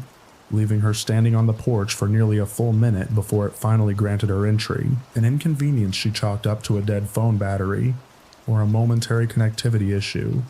the kind of small tech frustration that barely registers as a story worth telling to anyone outside the household itself. It happened to me the following week, standing locked out of my own house for almost 5 minutes on a cold evening. The app on my phone showing full connectivity and a fully charged battery, no explanation offered for why the door simply wouldn't recognize my presence, the way it had every single day before that one. I mentioned it to Beatrice, and we agreed, without much alarm yet, to call the smart home company's support line if it happened again, both of us still treating it as a minor annoyance, rather than anything worth losing sleep over. It happened again 3 more times over the following month. Always brief, always eventually resolving into normal function, until the night it didn't resolve at all. Beatrice standing on the porch for over 20 minutes in a light rain, calling me from her phone while I sat inside watching television, utterly unaware she'd been locked out until her call came through. I let her in manually through the garage, and we sat down together that same night to finally call support, both of us properly unsettled now rather than just mildly inconvenienced. Beatrice's frustration finally tipping over into genuine worry about what exactly was singling her out so consistently. A worry she admitted. Once we were both finally sitting down together, she'd been quietly carrying alone for longer than she'd let on to me. The support technician pulled up our account's access log and found something that took him a long moment of confused silence to explain back to us. The lock system showed a pattern of denied entry attempts, clustering specifically around Beatrice's phone identifier, growing more frequent over the preceding month, while my own access remained, aside from that one evening, essentially uninterrupted. He said the system's underlying access control model sometimes developed what he called drift, gradually deprioritizing a specific recognized user's credentials due to some accumulation of minor signal inconsistencies, a phone update, a changed daily route to the door, small variables the algorithm weighted more heavily than it should have, and that a full account reset, wiping the learned behavioral profile entirely, would likely resolve the issue.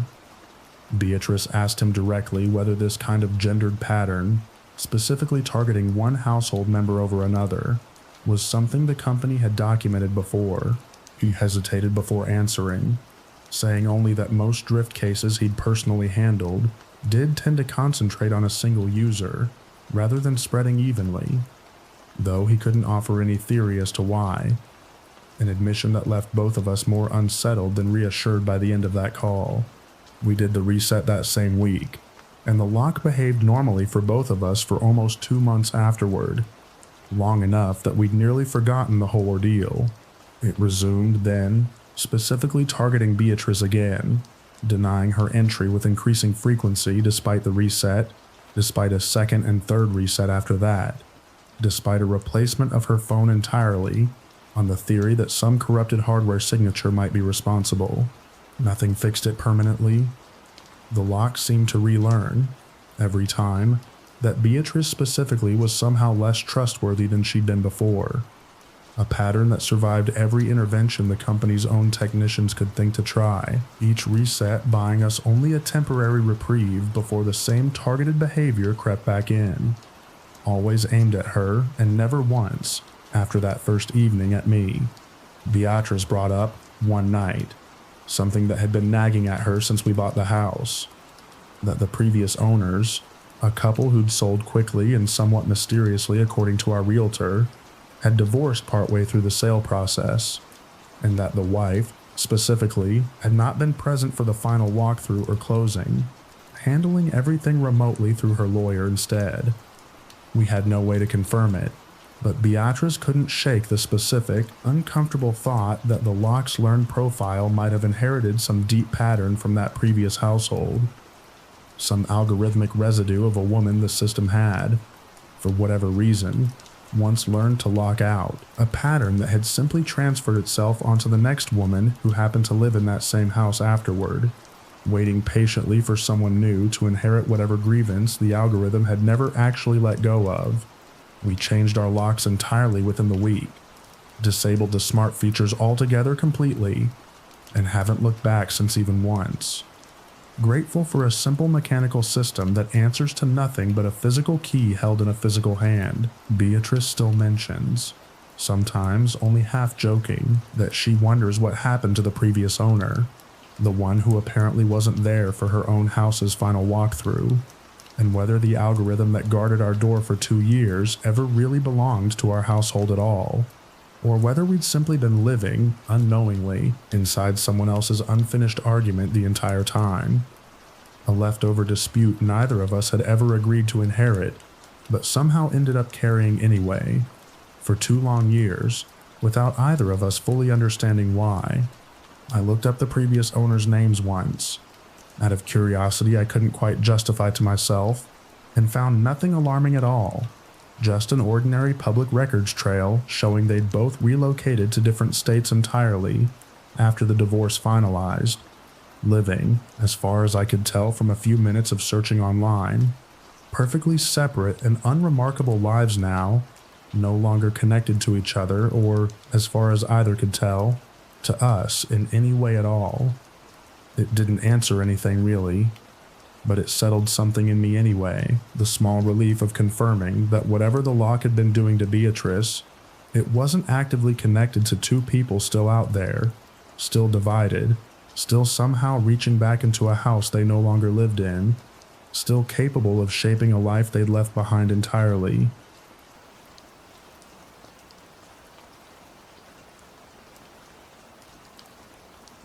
We bought the AI-powered baby monitor after a coworker of mine raved about it enthusiastically during my maternity leave.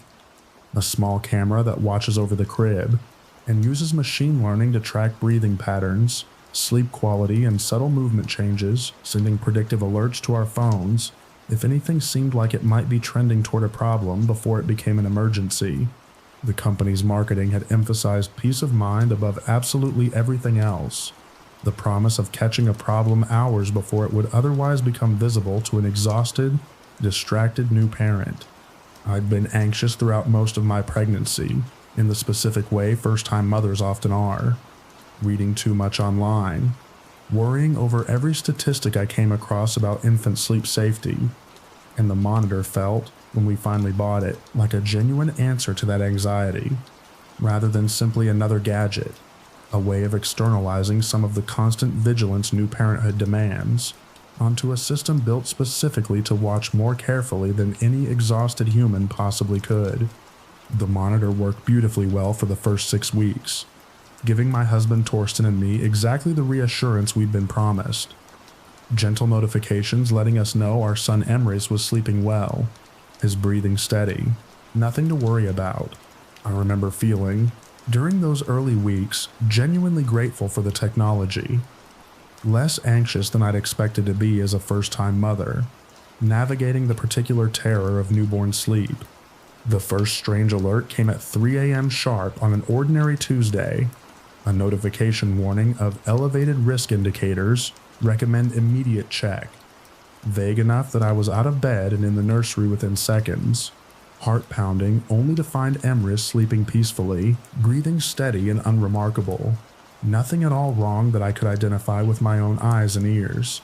I stood over his crib for a long time that night, watching him breathe, telling myself the alert had simply been an overcautious false positive. the kind of thing new parents are warned to expect from any monitoring technology, sensitive enough to be worth using at all in the first place. The alerts continued sporadically over the following weeks, never coinciding with anything I could observe myself, always resolving into a peacefully sleeping baby by the time I reached the crib. I mentioned the pattern to our pediatrician at Emrys's 2-month checkup, and she examined him thoroughly, found him perfectly healthy by every measure, and gently suggested that these consumer monitoring devices, however well marketed, often generate far more anxiety than genuine medical value, since their algorithms are calibrated toward extreme caution rather than diagnostic accuracy, erring heavily toward false alarms rather than risk missing something real. Torsten agreed with her assessment readily, relieved to have a professional confirm what he'd been gently suggesting to me himself for weeks by that point. I wanted to believe her completely, and mostly did, right up until the night the alert came through differently than it ever had before. Not the usual vague warning about elevated risk indicators,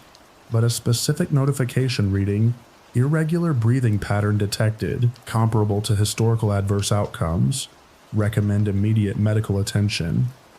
Language sharp enough and clinical enough that I was in the nursery, then in the car, then in the emergency room within 20 minutes, Torsten following behind us after I'd woken him with a single terrified sentence that neither of us has ever quite forgotten the exact wording of. The emergency room doctors examined Emery's thoroughly, ran the test they could reasonably justify for an infant showing no outward distress, and found nothing wrong, sending us home hours later with the gentle, slightly weary reassurance doctors give parents who've clearly been through a frightening false alarm. I felt humiliated and relieved in roughly equal measure, apologizing to the on-call pediatrician for what felt, by morning light, like an obvious overreaction to a glitchy piece of consumer technology, though she assured me kindly that she'd rather see 10 false alarms than miss one real emergency. I called the monitor's manufacturer the next day, exhausted and irritated, and finally got a representative willing to explain, in more technical detail than I had been given before, how the specific alert language worked. She explained that the system's most severe alert tier, the one referencing historical adverse outcomes, was reserved for pattern matches against a database of anonymized cases where similar breathing irregularities had, in the training data, actually preceded a serious medical event in another infant somewhere else, at some other point, in some other household using the same monitoring system. In other words, the alert wasn't describing Emrys's actual medical risk in the moment, but rather flagging a statistical resemblance to some other baby's genuine crisis, logged anonymously in a dataset I had no access to and no way of investigating further. A resemblance apparently close enough to trigger the system's single most severe warning tier. I asked, directly, what had happened to that other baby, the one whose crisis had apparently, in some indirect statistical way, trained the system to recognize this specific pattern as severe enough to warrant our emergency room visit. The representative said she had no access to individual case outcomes, that all training data was fully anonymized specifically to prevent this kind of identification, and that she understood my question but genuinely couldn't answer it even if she'd wanted to. I pressed her further, asking at minimum whether the case was recent or years old, whether it had happened in this country or somewhere else entirely, and she apologized again, repeating that the system's anonymization protocols were designed precisely to prevent exactly the kind of tracing I was hoping to do. I kept the monitor running for another month after that call, watching Emrys sleep through my phone screen with a kind of vigilance that felt less like the reassurance the product had promised, and more like a low, constant hum of dread, waiting for that same severe alert to return. It never did. Not in the way it had that one specific night. We eventually replaced the monitor with a simpler, non-predictive camera, one that just shows us our son sleeping without offering any interpretation of what that sleep might statistically resemble, a small return to the kind of uncomplicated watching parents managed for generations before any of this technology existed at all. Emrys is 14 months old now, healthy and thriving by every measure his doctors track, and I've mostly let go of that specific night's fear, filed away the way you file away any close call that turned out, in the end, to be nothing. But I still think, sometimes, at 3 in the morning when the house is quiet, about the other baby somewhere out there, whose breathing first taught a machine what danger sounds like, and whether that baby made it through whatever came next, and whether anyone ever told their parents that a stranger's child 1,000 miles away would spend a terrified night in an emergency room because a machine had learned to recognize the shape of their loss. Torsten thinks I dwell on it more than I should, and he's probably right, since there's nothing productive in imagining a stranger's tragedy in this much detail. No way to ever confirm whether the pattern the system recognized that night truly traced back to a real loss, or simply to some abstracted statistical shadow of one. But some part of me can't quite let go of the specific cruelty of it, if it's true, that somewhere a family's worst night became, without their knowledge or consent, the invisible template that briefly, terrifyingly became ours too, a debt neither of us can ever repay to people we'll never even know the names of.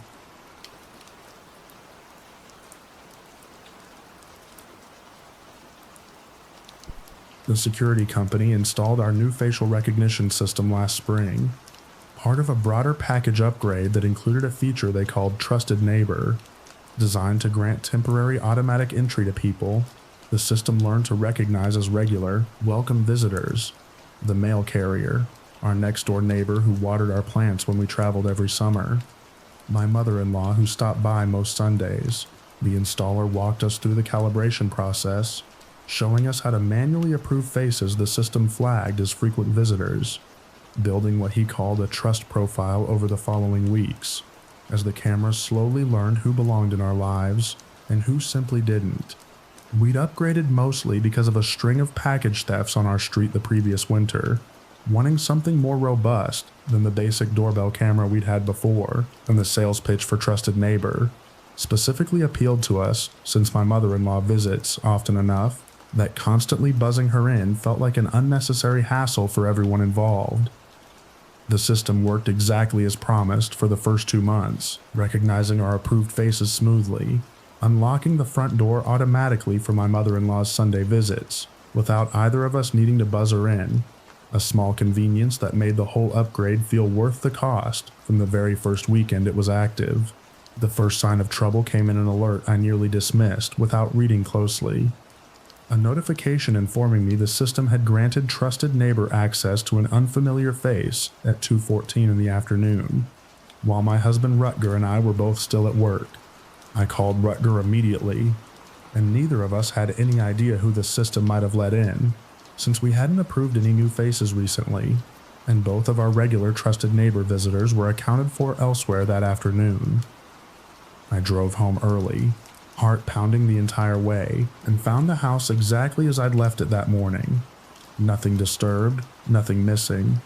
no sign that anyone had actually been inside, despite the system's clear record of having unlocked the door for someone, a discrepancy that made the whole situation feel even less explicable than a simple burglary would have. I called the security company that same afternoon, and the representative pulled up our account's activity log, confirming the door had in fact unlocked at that exact time for a face the system had somehow already classified as trusted, though no such classification existed anywhere in our own approved list. She reviewed the camera footage from that specific moment with me on the call, and we both watched, together, a grainy but clear image of a man neither of us recognized standing at our front door for exactly 4 seconds before the door unlocked, and he stepped inside. Out of frame from the exterior camera entirely, a detail she found as unsettling to describe back to me as I found it to hear over the phone. The representative escalated the case immediately, and a technician came out the following day to review the system's internal logs more thoroughly, eventually explaining that the facial recognition model, in extremely rare cases, could develop what he called false positive trust associations. Instances where the system's underlying neural network trained across an enormous data set of faces to to identify patterns of trustworthiness and familiarity might mistakenly generalize a match between two unrelated individuals who happen to share enough subtle facial geometry in common. In simpler terms, he said, the system had apparently confused this stranger for someone else entirely. Someone it had already learned to trust, though he couldn't tell us who that original trusted person actually was, since the system's internal reasoning wasn't fully transparent even to the engineers who built it. He spent nearly an hour going through our full trust profile with us, checking every face we'd ever manually approved, unable to find any obvious candidate among them that the stranger might plausibly resemble, which left all three of us sitting in an uncomfortable silence by the end of that visit. I asked whether the interior camera, which should have captured the man once he was inside our home, had recorded anything at all. The technician pulled up that footage too, and we watched together as the interior camera showed an empty hallway for the full 3 minutes. The door log indicated the man had been inside. No figure visible anywhere in frame, as though he had simply never crossed into the camera's field of view, despite there being no other route from the front door into the rest of the house. He reviewed the footage 3 separate times at my request, frame by frame in places, and found nothing at all to explain the discrepancy, eventually admitting he'd genuinely never encountered a case quite like ours before. A confession that unsettled me more than any technical jargon could have, and one he made only after I pressed him directly, twice, for a straight answer rather than another round of careful hedging. We changed our locks entirely within the week, disabled the trusted neighbor feature altogether completely, and filed a police report that led nowhere,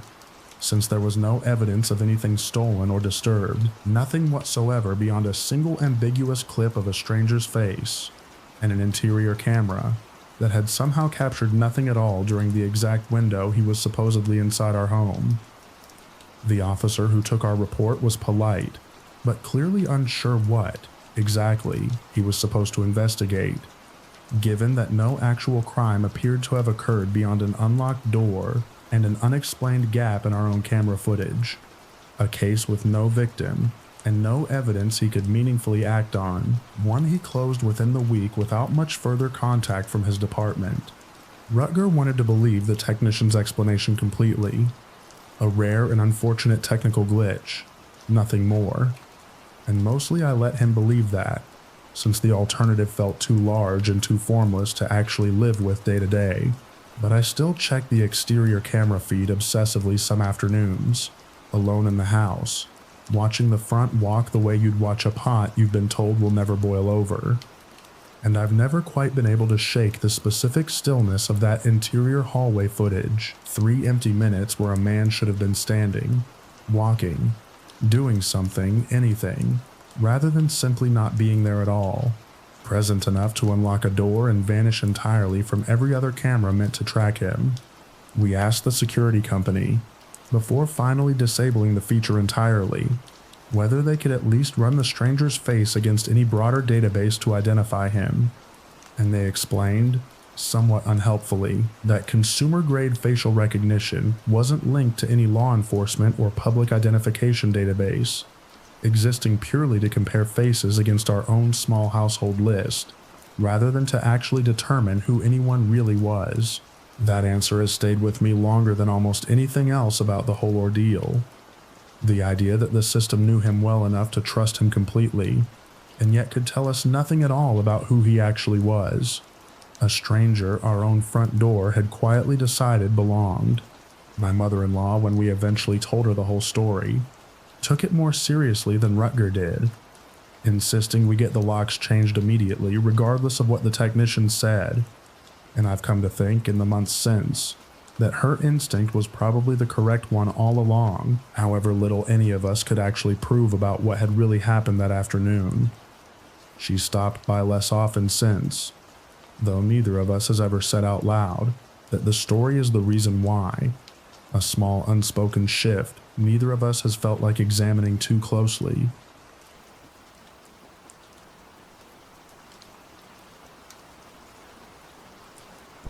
We bought the smart speaker mostly for the kitchen,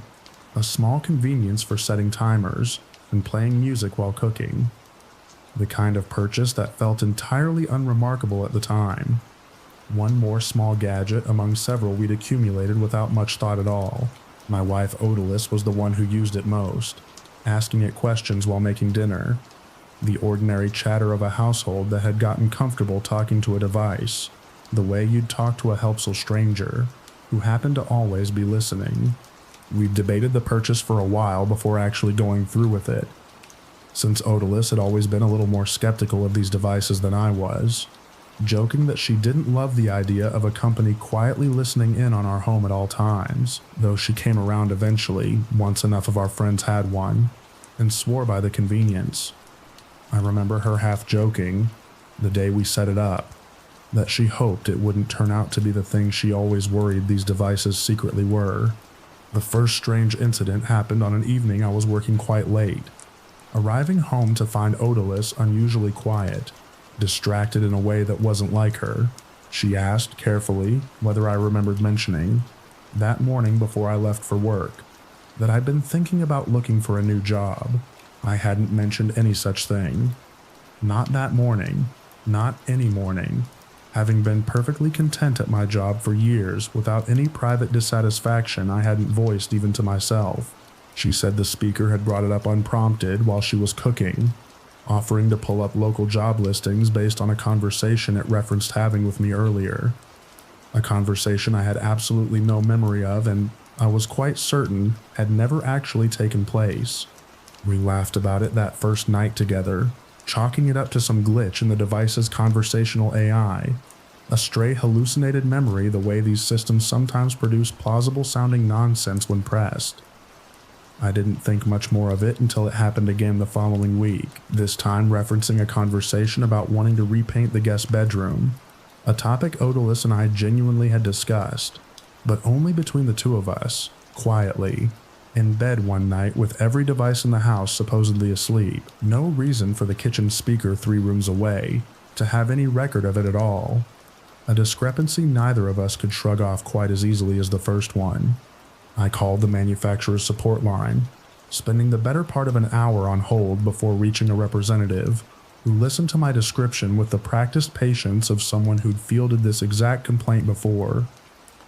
She explained, gently, that the device's far-field microphones were sensitive enough to pick up conversations from adjacent rooms under certain acoustic conditions, especially in older homes with thinner walls or ductwork that could carry sound further than expected, and that the assistant's referenced memory of a conversation might simply be it correctly picking up something we'd said elsewhere in the house, without either of us realizing the microphone's range extended that far.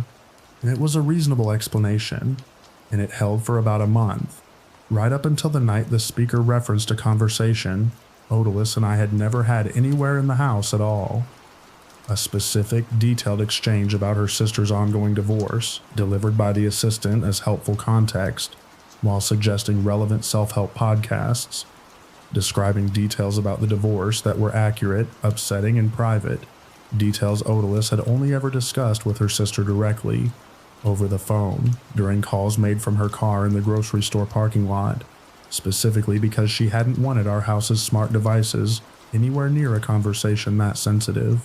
Odalys was shaken in a way I hadn't seen from her before, sitting at our kitchen table with her phone in her hand, scrolling through her own account settings looking for some explanation, a linked calendar, a synced contact list, anything that might account for the assistant somehow accessing information from calls that had never once happened inside our home's walls. She found nothing. I called the company again, escalating this time to someone more senior, describing the specific nature of the leaked information, and demanding a real explanation rather than another reassurance about microphone sensitivity. The senior representative, to her credit, sounded genuinely alarmed once I finished describing the situation, promising to escalate it internally to whatever team handled data integrity issues of this severity. The technical specialist who eventually called me back, several days later, offered an explanation that unsettled me more than any vague reassurance could have, that the company's AI models are trained in part on aggregated, anonymized conversation data across millions of devices, and that in rare documented cases, a specific device could surface a fragment of another household's conversation entirely, a kind of cross-contamination in the model's generated responses, mistaking someone else's private conversation for context relevant to our own household. He assured me this was an exceptionally rare failure mode, being actively investigated, and that the company took the privacy implications extremely seriously. Though he stopped short of explaining exactly how such contamination could occur in the first place, or how many other households might currently be affected without yet knowing it themselves. I unplugged the speaker that same day and boxed it up for return, though the company's return process took nearly 3 weeks to actually process. 3 weeks during which I found myself, more than once, catching Odalus glancing warily at the box, sitting silent in our hallway closet, as though it might still somehow be listening even disconnected, and packed away. We haven't replaced it with anything similar since, and Odalus still calls her sister from the car, a habit that started as caution and has settled, now, into something closer to permanent practice, one neither of us has ever bothered trying to break. Odalis's sister eventually found out, months later, why we'd started asking her to keep certain calls strictly phone only, rather than video or speakerphone, and she took it about as well as anyone takes learning that their private grief had been algorithmically mishandled by a stranger's kitchen appliance, upset less at us than at the company itself, filing her own complaint that, as far as we know, went nowhere more productive than ours had. She since started using similarly cautious habits herself, wary of any smart device within earshot whenever she discusses anything genuinely private. Odalus still brings it up sometimes, usually late at night when the house is quiet, wondering aloud whether the device had ever, at any point, surfaced one of our own private conversations into some other stranger's kitchen, the same way it had done to us, some other household somewhere, hearing fragments of our lives without our knowledge or consent. I don't have an answer for her, and I've stopped pretending I might eventually find one. I think about that call sometimes, the specific unsettling phrase the technician used, cross-contamination, another household's conversation surfacing inside our own, and wonder whose kitchen that conversation about Odalus's sister was actually meant for, whose home was supposed to receive that particular fragment of someone else's private grief, and whether they ever found out, the way we did, that their most private conversations weren't quite as private as the walls around them had led them to believe. Some nights I still catch myself glancing at the empty spot on the counter, where the speaker used to sit, half expecting, absurdly, to hear it pick back up mid-sentence, finishing a thought that was never actually ours to begin with.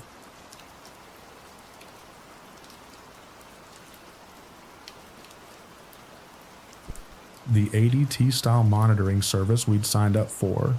came bundled with something called predictive alarm scoring, a feature the sales rep had explained almost as an afterthought during installation. An AI system that analyzes patterns across the house's sensors to assign a confidence score to any triggered alarm, prioritizing genuine break-ins over false alarms from pets or wind-rattled windows, reducing the number of times police get dispatched for nothing unnecessarily. It sounded, at the time, like exactly the kind of quiet technical improvement that made modern security systems better than the ones our parents had. We'd chosen this particular company mostly on a neighbor's recommendation, after her own system caught an actual attempted break-in the year before,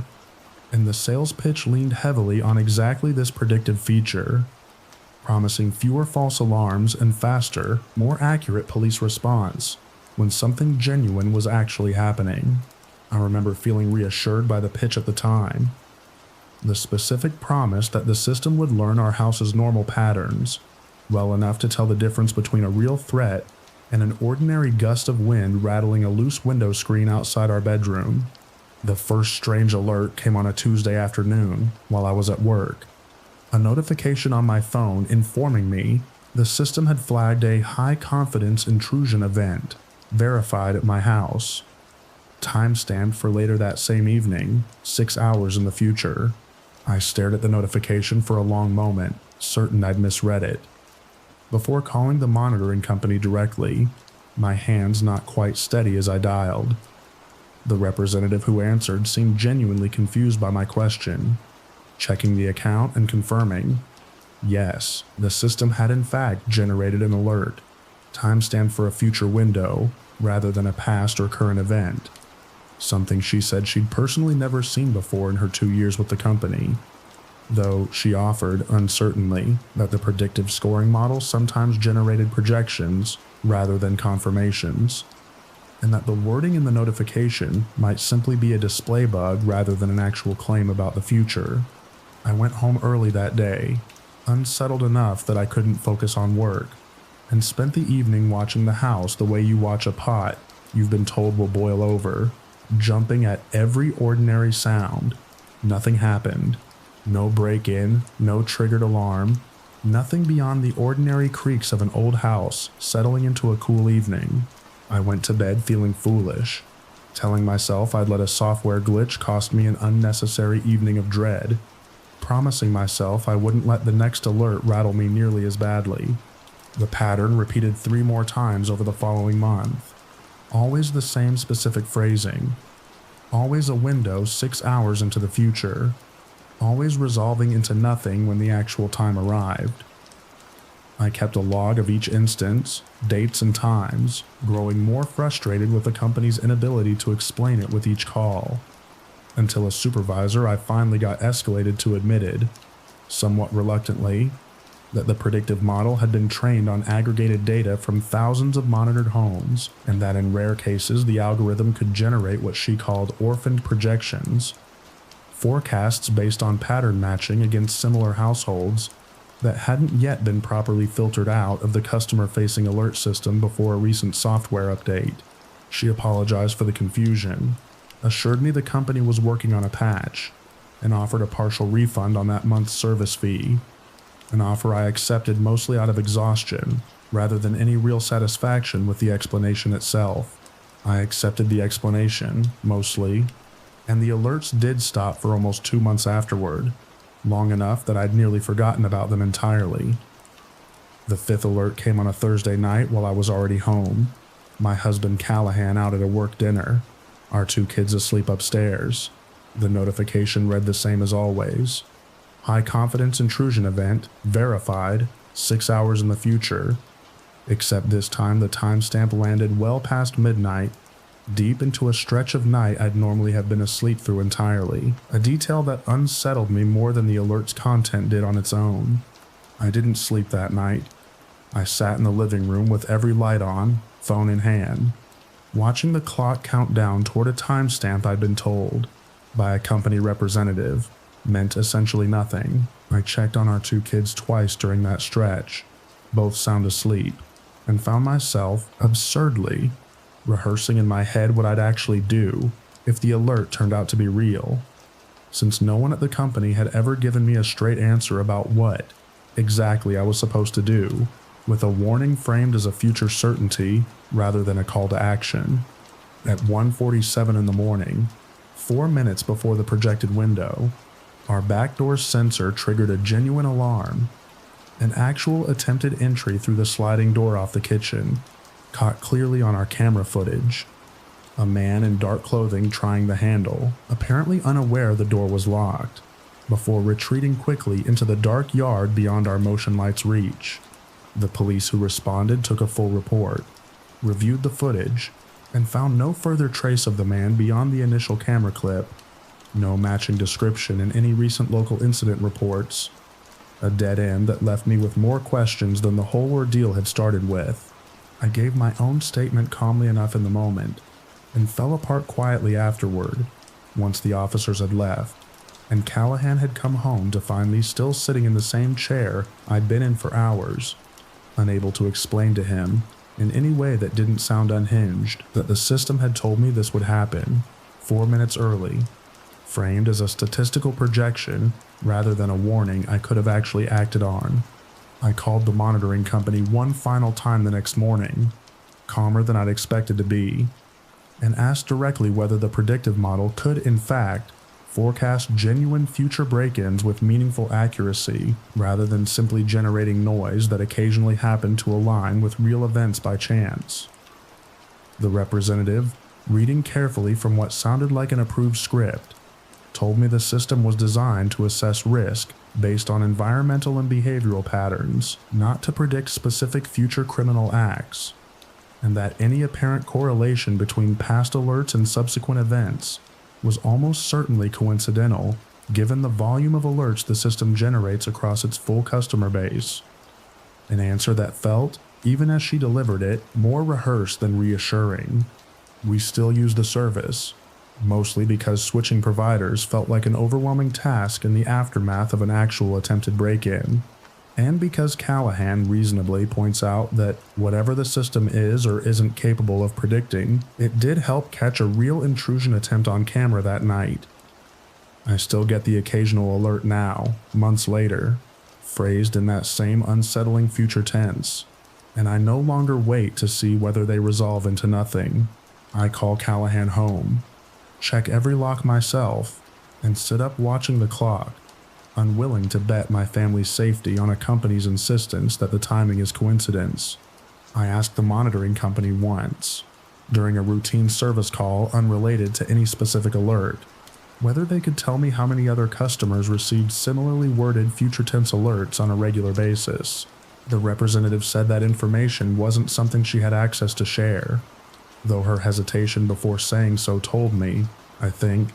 that the number wasn't nearly as small as their earlier explanations had made it sound.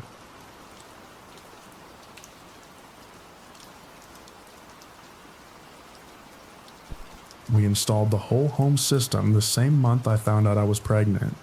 mostly because my husband Desmond works in software and had been wanting an excuse to wire the house properly for years. Thermostat and lighting and locks all tied into one hub that learns your habits and adjusts itself so you never have to think about any of it again. The installer, a patient man named Yusuf, who talked us through every feature twice, told us it would take about 6 weeks to fully calibrate to our routines. It took less than 3. I hadn't been fully on board with the project at first. Honestly, a little wary of handing so much of our daily routine over to a system neither of us fully understood the inner workings of. But Desmond's enthusiasm was hard to argue with, and the timing felt almost serendipitous once we found out about the pregnancy, so soon after everything was installed. As though we'd accidentally prepared the house for a new chapter of our lives, before we even knew that chapter was coming. The first few weeks were exactly what we'd been promised. Lights dimming automatically around our usual bedtime. The thermostat easing the house warmer 20 minutes before either of us usually got up. Small conveniences that felt genuinely pleasant rather than unsettling. The kind of small daily ease that made the whole investment feel worthwhile within the very first week alone. I remember commenting to Desmond how nice it was not having to think about any of it, and him laughing, pleased with himself, the way people get when a project they've championed finally starts paying off in front of witnesses. The first thing that struck me as odd happened in my second trimester, on an evening when I'd mentioned to no one, not even Desmond, that my back had been bothering me worse than usual. I came downstairs to find the living room armchair's built-in heating pad already running, set to the exact setting I use for lower back pain, though I hadn't touched the app or said a word about it out loud to any device in the house. Desmond, when I mentioned it, said the system probably picked up on some pattern in my movement, or my typed search history, since I'd looked up pregnancy back pain remedies online a few days earlier. It was a reasonable explanation. I let it settle into being a reasonable explanation for a few more weeks. The pattern deepened as my due date approached. The nursery light, which we hadn't gotten around to installing on any particular schedule, began dimming to a soft nightlight setting every evening, around 9, well before we'd actually discussed a nighttime routine for a baby who wasn't born yet. The thermostat in that specific room crept a full 2 degrees warmer than the rest of the house, exactly the temperature every parenting guide recommends for a newborn's nursery, weeks before either of us had researched or discussed nursery temperature at all. I brought this up with Yusuf directly, calling the installation company's support line and explaining as calmly as I could that the system seemed to be anticipating changes to our household that hadn't happened yet. The technician who took my call was reassuring in the practiced way of someone who fields odd customer questions daily, explaining that the system's predictive algorithms draw from enormous aggregated data sets across thousands of similar households, and that a system detecting an early pregnancy through changed sleep patterns, changed thermostat preferences, changed search behavior across connected devices, could plausibly begin adjusting itself toward typical nursery settings well ahead of any explicit instruction from us, simply because enough other households with similar data patterns had eventually needed exactly that adjustment. It was, he assured me, a feature, not a malfunction. Evidence of the system working exactly as intended rather than anything to be concerned about. I wanted very much to accept that explanation, and mostly did, right up until the night I went into labor 6 days before my due date, earlier than any of my own doctors had predicted. Desmond and I left for the hospital in a rush I remember only in fragments, grabbing the hospital bag, calling my mother from the car, the specific quality of fear that comes with things happening faster than planned. My mother, when I called her from the car that night, asked whether I'd packed everything on the list she'd given me weeks earlier, an ordinary maternal question under the circumstances, and it was only days later, once we were home, and I finally had space to think about anything beyond our daughter, that I remembered mentioning to her, almost as a joke, that the nursery already felt strangely ready despite us not having finished setting it up ourselves, the crib assembled but the room otherwise still half in boxes, the temperature and lighting already behaving as though a baby already lived there weeks before her due date even arrived. It was Desmond who noticed, once we'd finally settled into the hospital room hours later, exhausted and relieved, and holding our daughter, that he'd gotten a notification on his phone from the home system nearly an hour before we'd left the house, informing him that the nursery's climate and lighting profile had been finalized and would remain active going forward, a notification neither of us had triggered, and neither of us could explain the timing of, sent out into an empty house before either of us had any concrete reason to believe our daughter was arriving early at all. Desmond called Yusuf's company again once we were home and settled, and this time got a different technician, younger and less immediately reassuring,